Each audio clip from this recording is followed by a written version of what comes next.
ये कहानी होने वाली है एक ऐसे लड़की के बारे में जिसकी लाइफ शुरू से ही काफी नॉर्मल होती है और वो अपने चार मिल दोस्तों के साथ बड़ी हुई होती है और ये चारों हमेशा उसके साथ होते हैं। जैसे कि स्कूल में घूमना, मस्ती और हर जगह उन सबकी दोस्ती इतनी ज्यादा स्ट्रांग होती है कि उन्हें लगता है ये रिश्ता हमेशा ऐसे ही रहेगा। लेकिन जैसे जैसे वो लोग बड़े होने लगते हैं उनकी फीलिंग्स भी बदलने लगती है। अब प्रॉब्लम ये है कि जहाँ वो चारों उसे प्यार करने लगते हैं वहीं पे वो लड़की उन्हें बस अपना अच्छा दोस्त मानती है। तो अब सवाल ये है कि जब चारों के मन में उसके लिए फीलिंग्स है तो वो किस लड़की को चुनेगी, या फिर ऐसा भी हो सकता है कि शायद उनकी फ्रेंडशिप भी टूट जाए।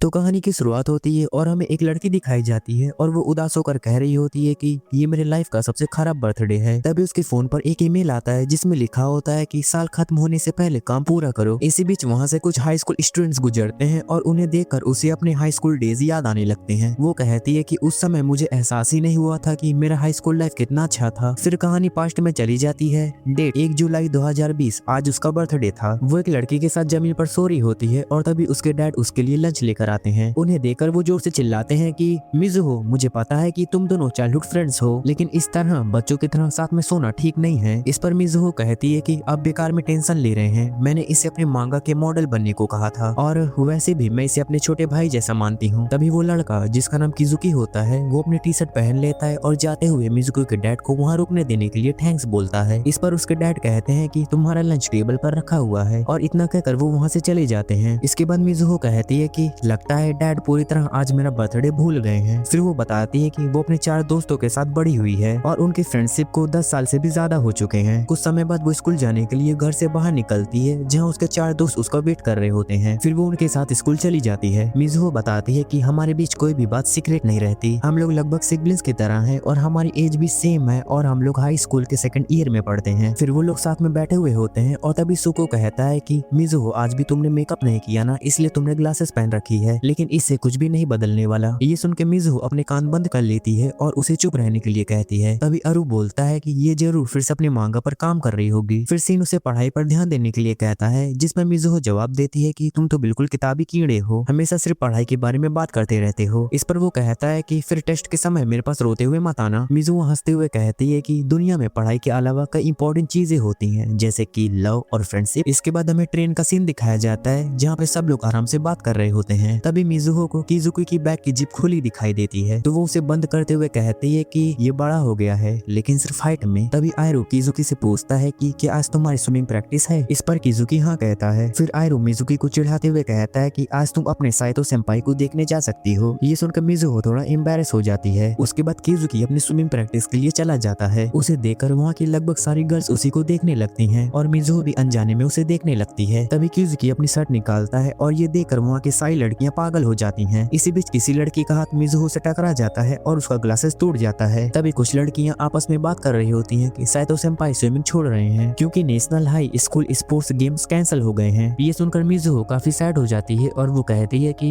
उन्हें स्विमिंग नहीं छोड़नी चाहिए। इसके बाद जब वो घर जा रही होती है तो रास्ते में उसे साइतो सेंपाई मिल जाते हैं। साइतो से कहते हैं कि हम लोग कितने अनलकी हैं, इस पैंडेमिक की वजह से हमारे स्कूल बंद हो गए हैं, स्पोर्ट्स इवेंट, फायरवर्क्स फेस्टिवल सब कुछ कैंसिल हो गया, अब तो सब खत्म हो गया, मैंने बेकार में इतनी ज्यादा मेहनत की थी। ये सुन के मिज़ुहो उससे कहती है कि मुझे तुम्हें स्विमिंग करते देख बहुत ही ज्यादा अच्छा लगता है, मैंने सोचा था कि मैं इसे आपके फेयरवेल के दिन कॉन्फ्रेंस करूंगी, लेकिन प्लीज अपने लिए स्विमिंग कंटिन्यू रखिए, मुझे आपको स्विमिंग करते देख काफी अच्छा लगता है। इस पर साइतो कहता है कि सॉरी, लेकिन तुम आउटसाइडर हो, तुम मेरी फीलिंग्स को नहीं समझ सकती। इतना बोलकर वो बस में बैठ के चला जाता है। तब मिज़ुहो कहती है कि मेरा वन साइडेड लव आज खत्म हो गया और ये आज तक का मेरा सबसे बुरा बर्थडे है। दूसरी तरफ किजुकी स्विमिंग पूल में लेटा हुआ होता है। तभी वहाँ साइतो आकर कहता है कि तुम अमेजिंग हो, हमें ये भी नहीं पता कि हमें कंपटीशन में जाने का मौका मिलेगा भी या नहीं, लेकिन फिर भी तुम इतनी ज्यादा मेहनत कैसे कर लेते हो। इस पर किजुकी कहता है कि मैंने खुद से प्रॉमिस किया है जिस दिन मैं नेशनल्स जीत जाऊंगा उस दिन मैं उसे अपने दिल की बात बताऊंगा और तब तक मैं मेहनत करता रहूंगा। फिर साइतो सेंपाई कहते हैं कि मैं कल से स्विमिंग टीम में वापस आ रहा हूँ, मिज़ुहो ने मुझे स्विमिंग कंटिन्यू करने के लिए कहा है, उसे मुझे स्विमिंग करते देख काफी अच्छा लगता है,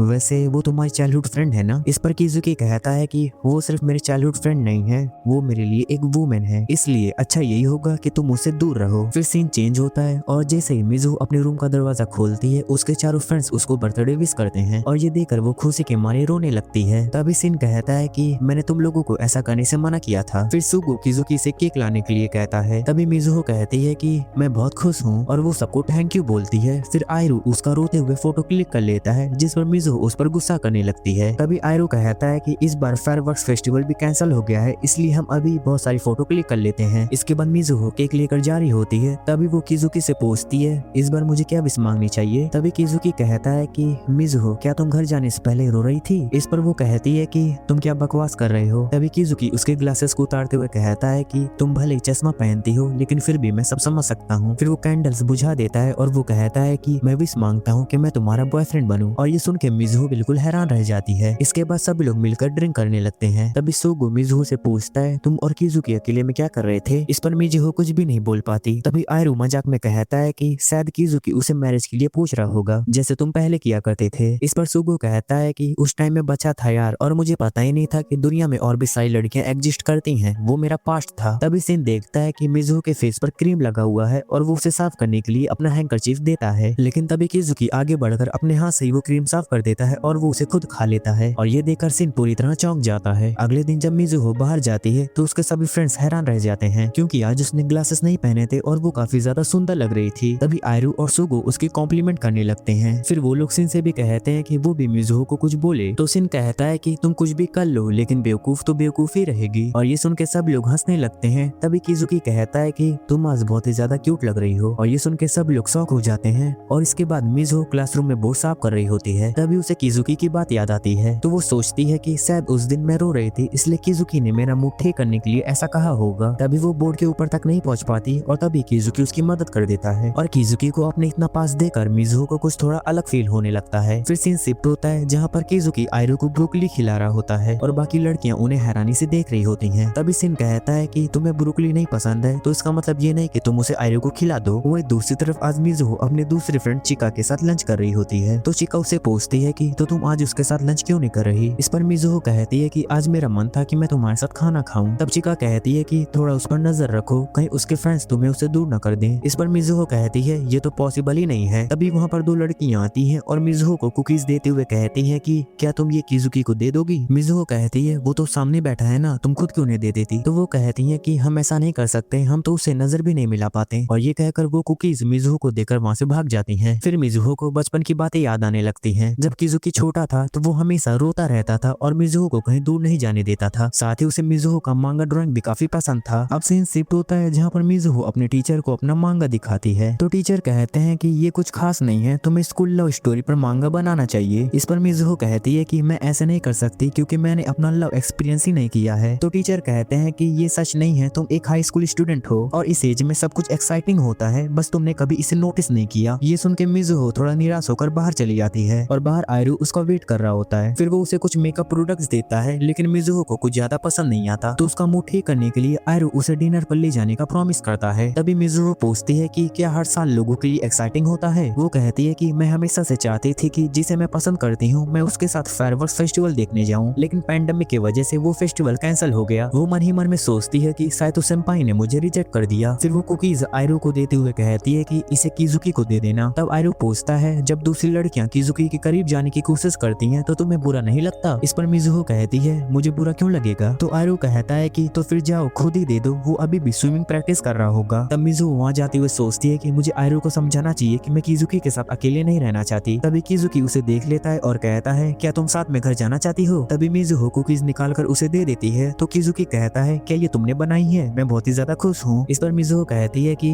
नहीं, हमारी क्लास की सुजुकी और फुजीता ने इसे तुम्हें देने के लिए कहा था। ये सुन के किजुकी को बिल्कुल भी अच्छा नहीं लगता और वो मिज़ुहो से कहता है कि वो कुकीज वापस कर दे। मिज़ुहो पूछती है तुम्हें अचानक क्या हो गया। तब किजुकी पूछता है अगर मैं इसे एक्सेप्ट कर लूं तो क्या तुम्हें बुरा नहीं लगेगा। मिज़ुहो कहती है बिल्कुल भी नहीं और वो वहाँ से जाने लगती है। तभी किजुकी उसका हाथ पकड़ लेता है और मिज़ुहो उसे छुड़ाने की कोशिश करती है लेकिन किजुकी और जोर से पकड़ लेता है। मिज़ुहो कहती है मुझे जाने दो, लेकिन तभी किजुकी उसे दीवार से पिन कर देता है और उसी समय शावर भी चालू हो जाता है। फिर वो पूछता है क्या तुमने कभी मुझे एक मर्द की तरह देखा है। इस पर मिज़ुहो कहती है नहीं। तब किजुकी कहता है लेकिन मुझे कॉन्फिडेंस है कि तुम्हें एक दिन मुझसे प्यार जरूर होगा और इतना कहकर वो मिज़ुहो को किस कर लेता है। अब नेक्स्ट सीन में हमें एक ऑफिस का सीन दिखाया जाता है और यहाँ पर मिजुको एक लड़की से बात कर रही होती है जिसका नाम कावागुची होता है और अभी अभी उसके मांगा प्रपोजल को रिजेक्ट कर दिया गया था। तब मिजुको उससे कहती है कि तुम फिर से ट्राई कर सकती हो, मैंने तुम्हारी नेक्स्ट स्टोरी के लिए एक थीम सोचा है। इस पर कावागुची कहती है कि मुझे मांगा आर्टिस्ट बनने का सपना छोड़ देना चाहिए, आप मेरे लिए इतना ज्यादा मेहनत मत कीजिए। तब मिजुको कहती है कि ऐसा मत बोलो, शायद ये मेरी गलती है, शायद मैं एक अच्छे एडिटर नहीं हूँ। फिर कावागुची कहती है कि लेकिन लो मैंने भी कभी एक्सपीरियंस नहीं किया है। इस पर मिजुको कहती है कि तुम अभी यंग हो और हर दिन तुम्हारे लिए एक्साइटिंग होगा। ये कहते ही उसे अपने टीचर की याद आती है जिन्होंने उसे भी बिल्कुल यही बात कही थी। इसके बाद कहानी फिर से पास्ट में शिफ्ट हो जाती है। यहाँ मिजुको किजुकी को विंडो से देख रही होती है। तभी उसे कल की बात याद आ जाती है और वो सोचती है कि अभी के लिए मैं इसे फेस नहीं करना चाहती। तभी किजुकी भी ऊपर देखता है लेकिन तब तक मिजुको वहाँ से जा चुकी होती है। फिर मिजुको रास्ते में खड़ी होती है और तभी सिन वहाँ आता है और उसे साइड हटने को कहता है और फिर वो अंदर चला जाता है। ये देखकर मिजुको की एक फ्रेंड कहती है वो कितना र्यूड है, लेकिन दूसरी फ्रेंड कहती है कि नहीं मुझे तो वो काफी कूल लगता है। इसके बाद नाइट सीन आता है जहाँ पे सभी लोग मिजुको के घर में होते हैं। यहाँ सीन उसे पढ़ा रहा होता है लेकिन अचानक से वो मिजुको को ध्यान से देखने लगता है और वो हल्का सा उसके सिर पे मारते हुए कहता है कि तुम आज काफी ज्यादा डिस्ट्रैक्टेड लग रही हो। तब मिजुको कहती है आज स्कूल में तुम्हारा एटीट्यूड ऐसा क्यों था, इसलिए सभी लोग तुमसे दूर रहते हैं। इस पर सिन कहता है कि क्योंकि ये बहुत ही ज्यादा एम्बैरेसिंग है कि एक बेवकूफ लड़की बार बार टेस्ट में फेल हो रही है। ये सुन के मिजुको कुछ नहीं बोल पाती। तब सिन कहता है कि कल मैं तुम्हें लाइब्रेरी में भी पढ़ाऊंगा। इस दौरान वो दोनों काफी क्लोज आ जाते हैं। तभी वहाँ किजुकी पानी लेकर आ जाता है। सिन वो पानी ले लेता है और फिर वो लोग अपनी पढ़ाई कंटिन्यू करते हैं। तभी किजुकी मिजुको के पास आकर कहता है कि क्या तुम्हारी पढ़ाई अभी भी खत्म नहीं हुई, मैं बहुत ही ज्यादा बोर हो रहा हूँ। इस पर मिजुको कहती है कि डिस्टर्ब मत करो, अगर तुम्हारे पास इतना ही टाइम है तो जाके लॉन्ड्री कर दो। ये सुनकर किजुकी वहाँ से चला जाता है और सुगु उस पर हंसने लगता है और मिजुको सोचती है कि मैं शांति से पढ़ाई भी नहीं कर सकती। तभी मिजुको को अचानक से कुछ याद आता है और वो भागकर नीचे जाती है। उसके फ्रेंड्स को कुछ समझ नहीं आता कि आखिर वो भागकर क्यों गई। उधर किजुकी के हाथ में मिजुको के कपड़े होते हैं। मिजुको कहती है ये तो मुझे दे दो, लेकिन इसी चक्कर में वो सोफा पर गिर जाती है और किजुकी उसके ऊपर गिर जाता है। फिर किजुकी कहता है कि मुझे भगाना बंद करो, अगर तुम मुझे एक बार भी असली मर्द की तरह नहीं देख सकती तो मुझे सच में गुस्सा आ जाएगा। इस पर मिजुको कहती है कि अभी के लिए मुझे अकेला छोड़ दो, ये बहुत ही ज्यादा एम्बैरेसिंग है। और तब किजुकी बिना कुछ बोले वहाँ से चला जाता है। फिर सीन शिफ्ट होता है और यहाँ पर किजुकी जिम में वर्कआउट कर रहा होता है। कुछ टाइम बाद वो बाहर आता है और देखता है कि बारिश होने वाली होती है। तभी उसे सीन मिल जाता है तो किजुकी उससे पूछता है क्या तुम्हें मिजुकी के साथ इस टाइम लाइब्रेरी में नहीं होना चाहिए। इस पर सीन कहता है कि स्टूडेंट काउंसिल मीटिंग की वजह से मुझे लेट हो गया, लेकिन अभी मैं वहीं जा रहा हूँ। और इतना कहकर वो वहाँ से चला जाता है और थोड़ी देर बाद बारिश शुरू हो जाती है। उधर मिजुको लाइब्रेरी में अकेली बैठी होती है और उसे वहाँ पर काफी डर लग रहा होता है। तभी उसे सीन का मैसेज आता है कि मुझे आने में थोड़ा लेट हो जाएगा। तो मिजुको रिप्लाई करती है कि हाँ ठीक है कोई बात नहीं, मैं खुद ही घर चली जाऊंगी। इसके बाद वो लाइब्रेरी से निकल के घर जाने लगती है और तभी बिजली जोर से कड़कने लगती है। इससे मिजुको को काफी ज्यादा डर लगने लगता है और उसे अपना पास्ट याद आने लगता है जब एक दिन उसकी मॉम की तबीयत खराब थी और उसके डैड उसे घर पर अकेला छोड़कर कहीं चले गए थे। उस दिन भी बिल्कुल ऐसी बारिश हो रही थी और उस समय किजुकी उसके साथ था। उधर से लाइब्रेरी पहुंचता है लेकिन वहाँ मिजुको नहीं होती, तो वो उसे ढूंढने के लिए निकल जाता है और इधर मिजुको डरकर एक जगह पर बैठ जाती है। तभी फिर से बिजली जोर से कड़कती है और वो फिर से डर जाती है। तभी अचानक किजुकी उसके पीछे से आके उसे हक कर लेता है और कहता है कि डरो मत, मैं आ गया हूँ। इसके बाद दोनों साथ में घर जाने लगते हैं और किजुकी मिजुको को अपनी पीठ पर बैठा के चल रहा होता है और तब तक बारिश भी बंद हो चुकी होती है। फिर किजुकी पूछता है मिजुको क्या तुम ठीक हो। इस पर मिजुको कहती है कि मुझे थोड़ा अजीब लग रहा है कि तुम जैसे डमी को मेरा ख्याल रखना पड़ रहा है। तब किजुकी कहता है अच्छा तो क्या तुम मेरी जगह सिन को देखना चाहती थी। मिजुको कहती है नहीं, लेकिन बारिश मुझे उस दिन की याद दिलाती है जब मैं तुम्हारे साथ थी और बहुत ही ज्यादा खुश थी। तुमने उस दिन से लेकर आज तक मेरा पूरा साथ दिया है। और ये सुन के दोनों थोड़ा ब्लश करने लगते हैं। तभी उन्हें सामने एक सुंदर रेनबो दिखाई देता है और ये देख के दोनों खुश होने लगते हैं। तभी मिजुको किजुकी को देखने लगती है लेकिन किजुकी भी उसे देख लेता है और वो सामने आकर कहता है कि तुम्हें मुझसे प्यार होने लगा है ना। ये सुनकर मिजुको तुरंत उसके मुंह पर अपना हाथ रखती है और कहती है कि बिल्कुल भी नहीं। फिर सीन शिफ्ट होता है और यहाँ सभी friends school field trip cancel होने की वजह से जापान में हवाई थीम का मजा ले रहे होते हैं। सब लोग आपस में बात कर रहे होते हैं। तभी किजुकी गलती से पानी के पाइप पर पैर रख देता है जिससे पानी निकलने लगता है और सभी लोग भीग जाते हैं। इसके बाद सुगु पाइप उठा लेता है और सभी को पानी से भिगाते हुए दौड़ने लगता है और इस तरह सभी लोग काफी देर तक मजे करते हैं। इसके बाद नाइट सीन आता है और सभी लोग टेंट्स के अंदर होते हैं और काफी मजे कर रहे होते हैं। लेकिन किजुकी अभी भी वर्कआउट कर रहा होता है। तब आयरू कहता है कि कम से कम तुम्हें हॉलिडे के दिन भी ब्रेक ले लेना चाहिए। इस पर किजुकी कहता है कि नहीं, इस बार मैं डिस्ट्रिक्ट कप में अपना ही रिकॉर्ड तोड़ने वाला हूँ। फिर वो मिजुको से पूछता है क्या तुम मुझे गेम में चेयर करने आओगी। इस पर मिजुको हाँ कह देती है और ये सुन के किजुकी खुश हो जाता है। इसके बाद सभी लोग सोने की तैयारी कर रहे होते हैं। तभी मिजुको कहती है कि ये ब्लैंकेट बहुत ही ज्यादा पतली है और मेरा बैक हर्ट कर रहा है। इस पर सिन कहता है कि तुम्हें स्पॉइल्ड प्रिंसेस की तरह बिहेव नहीं करना चाहिए। कुछ देर बाद सभी लोग सो जाते हैं और तभी किजुकी चुपचाप मिजुको के पास आके लेट जाता है और वो कहता है कि तुम मेरे सामने जैसे चाहो वैसे एक्ट कर सकती हो, हमारा रिलेशन अब काफी आगे बढ़ चुका है, हम तो ऑलरेडी किस भी कर चुके हैं। ये सुन के मिज़ुहो जो उसे चिल्ला देती है, जिसके बाद सभी लोग जाग जाते हैं। फिर मिज़ुहो और बाकी फ्रेंड्स किजुकी का मुंह दामने लगते हैं। इसके बाद मिज़ुहो अपने मन में सोचती है कि डेटिंग और लव इम्पॉसिबल है, क्योंकि इससे हम अभी का अपना रिलेशनशिप खो सकते हैं। फिर सीन शिफ्ट होता है और यहाँ किजुकी स्विमिंग प्रैक्टिस कर रहा होता है और सभी लड़कियां उसे देख रही होती हैं। तभी चिका मिज़ुहो से पूछती है, क्या सच में तुम किजुकी के लिए कुछ भी फील नहीं करती? शायद तुम हमेशा उसके साथ रहती हो, इसलिए तुम्हें कभी रियलाइज ही नहीं हुआ। और ये सुन के मिज़ुहो भी सोच में पड़ जाती है। अब रात में मिज़ुहो अपने मांगा पर काम कर रही होती है और ये इसका लव मांगा होता है, लेकिन वो इस पर फोकस नहीं कर पा रही होती क्योंकि बार बार उसे किजुकी याद आ रहा होता है। तब वो सोचती है, अगर मुझे सच में किजुकी से प्यार हो गया तो मैं क्या करूंगी। इसके बाद हम देखते हैं कि स्विमिंग क्लब के सभी मेंबर्स रो रहे होते हैं क्योंकि वायरस की वजह से डिस्ट्रिक्ट कप कैंसिल हो गया था, लेकिन वहाँ सिर्फ किजुकी नहीं रो रहा होता और उसे देखकर सब लोग कहते हैं कि वो बहुत ही ज्यादा स्ट्रॉन्ग है। लेकिन मिज़ुहो मन ही मन में सोचती है कि ऐसा बिल्कुल भी नहीं है। इसके बाद मिज़ुहो क्लासरूम में होती है और तभी वहाँ किजुकी आता है और वो पूछता है, तुम अभी तक घर क्यों नहीं गई? इस पर मिज़ुहो कहती है कि मुझे तुम्हारी चिंता हो रही थी। तब किजुकी कहता है कि हम इस बारे में कुछ भी नहीं कर सकते, मैं अगले साल फिर से और भी ज्यादा मेहनत करूंगा। तभी मिज़ुहो कहती है कि ऐसा प्रिटेंड मत करो कि कुछ भी नहीं हुआ है, तुमने इसके लिए बहुत ही ज्यादा मेहनत की थी। ये सुन के किजुकी रोने लगता है और वो कहता है कि आगे कुछ मत बोलो, मैंने बहुत ही ज्यादा मुश्किल से अपने दुख को छुपा कर रखा था। और फिर वो मिज़ुहो के कंधे पर अपना सर रख के रोने लगता है। फिर वो कुछ समय बाद कहता है कि तुम बस देखते रहना, मैं और भी ज्यादा मेहनत करूंगा। और ये देखकर मिज़ुहो अपने मन में सोचती है, मैं इससे प्यार नहीं कर सकती। अब नेक्स्ट सिनेमा में प्रेजेंट का सीन दिखाया जाता है जहाँ पर मिज़ुहो अपनी फ्रेंड चिका से बात कर रही होती है। मिज़ुहो चिका से कहती है कि आज मैंने अपने स्टूडेंट को वही एडवाइस दी जो मेरे ओल्ड एडिटर मुझे दिया करते थे। ये सुन के चिका पूछती है, तो उसका रिएक्शन कैसा था? इस पर मिज़ुहो बताती है कि उसे लगता है कि वो भले यंग है लेकिन उसकी लाइफ बिल्कुल भी इंटरेस्टिंग नहीं है। ये सुन चिका हल्का सा स्माइल करती है और कहती है कि देखा, उसका रिएक्शन भी बिल्कुल तुम्हारी जैसा है। फिर चिका कहती है कि काश वो समझ पाते कि उसकी लाइफ इतनी ज्यादा बोरिंग नहीं है जितना वो सोच रही है। इसके बाद चिका कहती है कि हम भी अपने टाइम पे ये रियलाइज नहीं कर पाए थे। फिर वो आगे कहती है कि खैर अब हम इसमें कुछ नहीं कर सकते, इसलिए तुम बस उसे गाइड करती रहो। इसके बाद मिज़ुहो बाहर निकलती है और वो सोचती है कि चिका आज भी उसका उतना ही ज्यादा ख्याल रखती है जितना वो पहले रखती थी। मिज़ुहो मन ही मन में सोचती है कि उस टाइम वो अपनी ट्रू फीलिंग समझ ही नहीं पाई थी। उसे बिल्कुल भी अंदाजा नहीं था कि उसके आसपास के लोग इतने सीक्रेट्स छुपाए हुए हैं। और यहीं से स्टोरी फिर से पास्ट में शिफ्ट हो जाती है। स्टोरी वहीं से कंटिन्यू होती है जहाँ से मिज़ुहो कहती है कि मैं किजुकी से प्यार नहीं कर सकती, लेकिन तभी अचानक मिज़ुहो बेहोश हो जाती है। इसके बाद हमें दिखाया जाता है कि मिज़ुहो अपने घर में रेस्ट कर रही होती है। उसके फ्रेंड्स उसके लिए शॉपिंग करने गए होते हैं। तभी सुगु कहता है कि पता नहीं उसके दिमाग में क्या चल रहा था कि वो अचानक से बीमार हो गई। उधर किजुकी मिज़ुहो के लिए बहुत सारा सामान खरीद लेता है और ये देखे सुगु और आयरू बिल्कुल हैरान हो जाते हैं। फिर सुगु आयरू से कहता है कि क्या तुम्हें नहीं लगता कि ये सारी चीजें एक बीमार इंसान के लिए थोड़ी वियर्ड हैं? तभी किजुकी मिज़ुहो के लिए केले भी खरीद लेता है और ये देखे आयरू कहता है कि बस करो किजुकी, मिज़ुहो कोई बंदर नहीं है। फिर वो सभी घर वापस जा रहे होते हैं। तभी कुछ लड़के आकर आयरू को रोक लेते हैं। वो कहते हैं कि तुमने काफी अच्छे कपड़े पहने हैं, क्या तुम अच्छा लड़का बनने की कोशिश कर रहे हो? और उन्हें देखकर आयरू थोड़ा हैरान हो जाता है। तभी सुगु कहता है कि उन्हें इग्नोर करो और यहाँ से चलते हैं, लेकिन आयरू रुक जाता है। और तभी वो लड़के कहते हैं कि तुमने हमें कचरे की तरह साइड में कर दिया, क्या तुम्हें हमारी फीलिंग्स बिल्कुल भी परवाह नहीं है? इस पर आयरू हल्का सा स्माइल करता है और कहता है कि हाँ, तुम लोग सही कह रहे हो और मैं अभी भी काफी खुश हूँ, इसके लिए तुम लोगों का धन्यवाद। ये सुन के वो लड़के चुप हो जाते हैं और वहाँ से चले जाते हैं। इसके बाद आयरू ब्रिज पर खड़ा होकर जो से चिल्लाता है कि क्या लोग अपने पास्ट को कभी भूल नहीं सकते? इस पर सुगु कहता है कि उसे भूल जाओ, तुम अपने पास्ट से कभी भाग नहीं सकते। फिर सुगु उसे याद दिलाता है कि मिडिल स्कूल में तुम अचानक से हमसे दूर हो गए थे, तुम दूसरे लोगों के साथ घूमने लगे थे और रोज स्कूल स्किप करना और फाइट करना तुम्हारा डेली रूटीन बन गया था। तभी किजुकी अचानक से कहता है कि लेकिन उस टाइम तुम काफी ज्यादा कूल लगते थे, मैं उस टाइम तुम्हें बहुत ही ज्यादा पसंद करता था और अब भी करता हूँ। ये सुनकर आयरू पहले हैरान हो जाता है, फिर वो किजुकी को हक कर लेता है और वो कहता है कि मैं भी तुम्हें पसंद करता हूँ। तभी सुगु कहता है कि अरे मुझे भी हक करो, लेकिन वो दोनों उसे इग्नोर करके आगे बढ़ जाते हैं। उधर सिन मिज़ुहो के पास बैठा होता है और वो उसका फीवर चेक करता है और कहता है कि कृपया हमें इस तरह परेशान मत किया करो। फिर सिन धीरे धीरे मिज़ुहो के करीब आता है और वो उसे किस करने वाला होता है, लेकिन तभी अचानक वो पीछे हट जाता है। तभी मिज़ुहो की आंख खुल जाती है और सिन तुरंत कहता है कि तुम आराम से सो जाओ। और फिर वो कमरे से बाहर चला जाता है और वो बाहर आकर खुद से कहता है कि मैं अभी क्या करने वाला था। अगले दिन मिज़ुहो की तबीयत थोड़ी ठीक हो जाती है और जैसे वो खिड़की खोलती है वो देखती है कि सिन बाहर खड़ा है। फिर अगले सीन में मिज़ुहो सिन के साथ घूमने जा रही होती है। तब मिज़ुहो उसे पूछती है कि तुम्हारी स्कूल का क्या? इस पर सिन कैजुअली कहता है कि आज मैंने स्कूल स्किप कर दिया। ये सुन के मिज़ुहो हैरान हो जाती है और वो कहती है कि क्या तुमने थोड़ा पढ़ लिया इसलिए स्कूल स्किप करके यहाँ घूमने आ गए? तभी सिन उसे खाने के लिए सैंडविच देता है और मिज़ुहो उसे खाती है और उसे काफी ज्यादा पसंद आता है। फिर सिन कहता है कि तुम अब बिल्कुल ठीक लग रही हो, शायद मुझे स्कूल स्किप नहीं करना चाहिए था। इसके बाद मिज़ुहो अपने शूज उतार देती है और पानी में जाने लगती है, लेकिन सिन उसे तुरंत रोकते हुए कहता है कि तुम अभी ठीक हुई हो, अगर तुम फिर से पानी में गई तो बीमार पड़ जाओगी। लेकिन मिज़ुहो उसे भी ज्वाइन करने के लिए कहती है और सिन मना कर देता है। फिर सिन पूछता है आखिर ऐसा क्या था जिसके बारे में सोचते सोचते तुमने अपनी तबीयत खराब कर ली? मिज़ुहो थोड़ा रुकती देखती है और कहती है कि मैं कैसे बताऊं, मैं अपनी फीलिंग्स को ठीक से समझ नहीं पा रही हूँ। तभी सिन कहता है कि तो फिर तुम खुद ही पता क्यों नहीं कर लेती, और अचानक वो मिजुहो को हक कर लेता है और ये देख के मिजुहो पूरी तरह हैरान हो जाती है। फिर सिन कहता है कि जब तुम किसी के पास होती हो और तुम्हारी हार्ट बीट तेज हो जाती है तो इसका मतलब तुम उस इंसान से प्यार करते हो। तभी मिजुहो घबरा कर कहती है कि सिन मैं सांस नहीं ले पा रही हूँ, छोड़ो, और वो तुरंत पीछे हट जाती है और फिर वो कहती है कि मेरे लिए ये सब इतना आसान नहीं है। तभी सिन हंसते हुए कहता है कि इडियट, इसे सीरियसली मत लो, मैं तो बस मजाक कर रहा था। फिर वो कहता है देखो मैं तुम्हारे कारण स्कूल भी नहीं गया। इस पर मिजुहो थोड़ा गुस्सा हो जाती है और वो कहती है कि सिन क्या तुम मुझे चिढ़ा रहे हो क्योंकि मेरे पास रोमांटिक एक्सपीरियंस नहीं है। फिर वो कहते हैं कि इस बार तुमने कुछ ज्यादा ही कर दिया, तुम सच में एक जर्क हो। इसके बाद जब वो दोनों घर वापस आते हैं तो सिन मिजुहो के पैर धो रहा होता है। उसी समय वहाँ किजुकी भी आ जाता है और वो उन्हें देखकर हैरान हो जाता है और वो पूछता है तुम दोनों यहाँ पर क्या कर रहे हो। सिन तुरंत कहता है कुछ भी नहीं और वो अंदर चला जाता है। इसके बाद किजुकी मिजुहा का फीवर चेक करता है और उसे ठीक देखकर काफी खुश हो जाता है, लेकिन तभी मिजुहा का हार्ट बीट तेज हो जाता है और उसे सिन की बात याद आ जाती है। तभी मिजुहा अचानक से अपने कमरे में भाग जाती है और दरवाजा बंद कर लेती है। वो खुद से कहती है मेरी हार्ट बीट इतनी तेज क्यों हो रही है। जब वो खुद को मिरर में देखती है तो उसके गाल पूरी तरह लाल हो गए थे। इसके बाद सभी दोस्त घूमने जाते हैं और मेमोरीज के लिए फोटो खींचते हैं। तभी आयरू कहता है कि आज मिजुहा काफी क्यूट लग रही है। फिर वो प्राउडली कहता है कि मैंने आज उसका मेकअप और आउटफिट स्टाइल किया है। उसके क्लोजेट में मुश्किल से कपड़े थे लेकिन फिर भी आज वो काफी ज्यादा अच्छी लग रही है ना। इस पर किजुकी भी हाँ में सिर हिलाता है। फिर वो सभी लोग एक्वेरियम में मछलियां देखने जाते हैं और मिजुहो ग्लास के बिल्कुल सामने खड़ी होती है और तभी एक शार्क उसकी तरफ तैरते हुए आने लगता है। ये देखकर मिजुहो डर जाती है और तभी आयरू मजाक करते हुए कहता है कि शायद शार्क को लगा कि तुम उसका खाना हो, और ये सुन के सभी लोग हंसने लगते हैं। इसके बाद मिजुहो थोड़ी दूर अकेली खड़ी होती है और वो चुपके से किजुकी को देख रही होती है। तभी किजुकी उसके पास आता है और वो कहता है कि मैं उदास था इसलिए तुमने ये प्लान बनाया ना। मिजुहो हाँ में सिर हिला देती है और तब किजुकी स्माइल करता है और कहता है इसके लिए थैंक यू। फिर वो थोड़ा शर्माते हुए कहता है कि आज मेरी हार्ट बीट काफी तेज हो रही है क्योंकि आज तुम काफी अलग लग रही हो। ये सुनकर मिजुहो मन ही मन में सोचती है मेरा दिल भी अभी फटने वाला है। कुछ समय बाद मिजुहो खाना लेने जा रही होती है और तभी सुगो उसे रोकते हुए पूछता है इसके बाद तुम्हारा कोई प्लान है। मिजुहो पूछती है क्यों। सुगो स्माइल के साथ कहता है क्योंकि आज तुमने अपने लुक्स पर काफी ज्यादा मेहनत की है। मिजुहो तुरंत कहती है कि अरे नहीं ऐसा कुछ नहीं है। तभी सुगो का भी ऑर्डर रेडी हो जाता है और वो उसे लेने के लिए चला जाता है। उधर मिजुहो हल्का सा ब्लश कर रही होती है और जब सुगो वापस आता है तो मिजुहो को देखकर कहता है तुम्हारे चेहरे को क्या हुआ। फिर वो स्माइल के साथ कहता है कि मैं बता सकता हूँ कि तुम कुछ छुपा रही हो लेकिन तुम खुद ही अपनी फीलिंग्स को नहीं समझ पा रही हो। ये कहते हुए वो हल्के से मिजुहो के सिर पे मारता है और कहता है कि तुम्हें क्या लगता है मैं कब से तुम पर नजर रख रहा हूँ। और ये सुन के मिजुहो पूरी तरह हैरान हो जाती है। इसके बाद आयरो, सिन और किजुकी डॉल्फिन शो देखने का प्लान बनाते हैं। आयरो कहता है उसके बाद भी हमारे पास काफी टाइम बचेगा तो क्यों ना हम एक मूवी देख लें। फिर सिन किजुकी से मूवी चूज करने के लिए कहता है और तभी वहाँ सुगो और मिजुहो भी आ जाते हैं। फिर सभी लोग डॉल्फिन शो देखने लगते हैं लेकिन अचानक उन पर पानी गिर जाता है। तभी वो लोग कहते हैं कि अरे उन्होंने कहा था कि यहाँ पानी नहीं आएगा, लेकिन तभी दोबारा पानी आने लगता है और इस बार किजुकी मिजुहो को कवर कर लेता है। लेकिन मिजुहो उसे दूर करते हुए कहती है कि मेरी चिंता मत करो। तभी किजुकी धीरे से कहता है कि मिजुहो इसके बाद मैं तुम्हारे साथ कहीं जाना चाहता हूँ, सिर्फ मैं और तुम। इसके बाद सब लोग घर वापस जाने के लिए निकलते हैं। तभी स्टेशन पर सुगो किसी को देखता है और वो अचानक से कहता है कि सेंसी यहाँ क्या कर रही हैं। तभी मिजुहो पूछती है क्या कोई प्रॉब्लम है, लेकिन सुगो मना कर देता है और कहता है शायद मैं भी तुम्हारी जैसा हूँ। और ये सुन के मिजुहो थोड़ा कंफ्यूज हो जाती है। इसके बाद सब लोग मेट्रो पर चढ़ जाते हैं और पूरे दिन की बातें करने लगते हैं। तभी मेट्रो कोशिगो स्टेशन पर रुक जाती है और अचानक किजुकी मिजुहो का हाथ पकड़ लेता है और कहता है कि चलो मेरे साथ चलो। मिजुहो वहीं फ्रीज हो जाती है और वो कहती है कि मुझे काफी डर लग रहा है और मैं काफी ज्यादा कंफ्यूज भी हूँ। फिर वो आगे कहती है कि मुझे समझ नहीं आ रहा कि मैं आखिर किससे प्यार करती हूँ, लेकिन अभी किजुकी की वजह से मेरी हार्ट बीट काफी तेज हो रही है। और फिर दोनों ट्रेन से उतर जाते हैं। अब नेक्स्ट सीन में प्रेजेंट टाइम का सीन दिखाया जाता है जहाँ पर मिजुहो अपने ऑफिस में बैठ के काम कर रही होती है। तभी बाहर अचानक फायरवर्क्स चलना शुरू हो जाते हैं। मिजुहो खिड़की की तरफ देखकर कहती है कि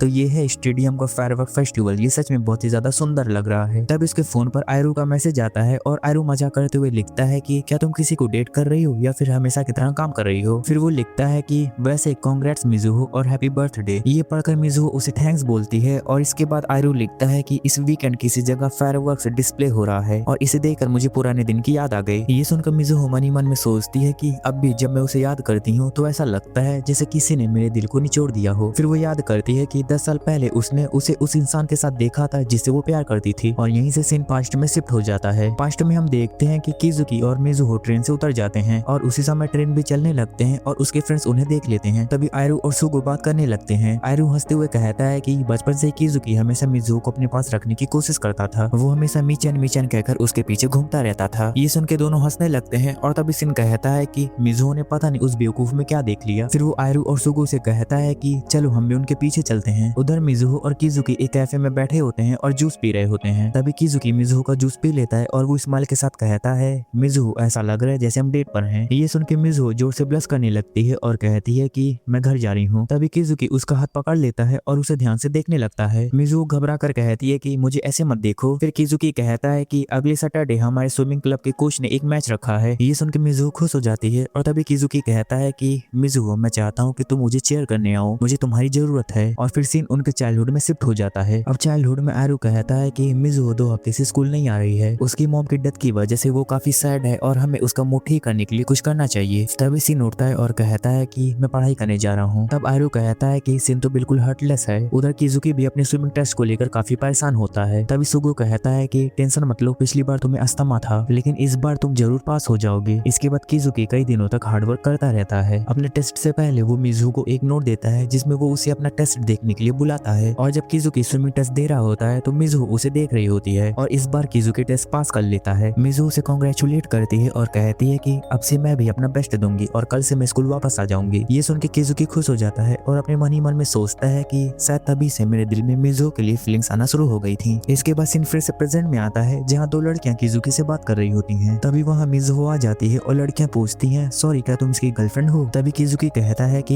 ये मेरी गर्लफ्रेंड नहीं है लेकिन एक दिन जरूर ये मेरी गर्लफ्रेंड बनेगी। ये सुन के वो लड़कियां काफी फैसिनेटेड हो जाती हैं। वही मिज़ू सोचती है कि जब मैं किजुकी के साथ होती हूँ तो मेरा दिल एक पल के लिए भी ब्रेक नहीं ले पाता। उधर सीन आयरू और सुगु को बुक स्टोर लेकर गया होता है लेकिन उन्हें वहाँ बिल्कुल भी मजा नहीं आता। उसके बाद आयरू मांगा देखने के लिए चला जाता है। तभी सुगु सीन से कहता है कि मुझे पता है कि तुम इतनी ज्यादा पढ़ाई क्यों करते हो, इसका रीजन मिज़ू की मॉम है ना। तुम मिज़ू को फिर से कभी सैड नहीं देखना चाहते थे इसलिए तुमने डॉक्टर बनने का फैसला किया। ये सुन के सीन हैरान हो जाता है। फिर सुगु कहता है कि तुम्हारा एक क्यूट साइड भी है लेकिन तुम्हें पढ़ाई से थोड़ा ब्रेक ले लेना चाहिए और जो भी कहना है मिज़ू को बता दो वरना कोई और उसे ले जाएगा। इतना कहकर सुगु वहाँ से चला जाता है और सीन बैठकर किजुकी और मिज़ू के बारे में सोचने लगता है। इसके बाद किजुकी और मिज़ू ट्रेन में चढ़ जाते हैं लेकिन वहाँ पर सीन पहले से बैठा होता है। वो मजाक में किजुकी के सिर पे हल्का सा मारता है और कहता है कि तुम लोग हमेशा अपनी मर्जी करते हो। फिर मिज़ू कहती है कि इस साल का समर बहुत ही जल्दी खत्म हो गया, काश हम और भी चीजें कर पाते हैं। तभी किजुकी कहता है कि मैं इस समर को वेस्ट नहीं होने दूंगा और जो भी मैं कर सकता हूँ वो मैं जरूर करूंगा। फिर सिन कहता है कि मेरी लाइफ तुम लोग जैसी नहीं है लेकिन मैं अपनी यूथ को महसूस कर सकता हूँ। तभी मिज़ू मजाक में पूछती है, सिन क्या तुम्हें प्यार हो गया है, क्या वो हमारी स्कूल की कोई लड़की है? ये सुनकर सिन उसका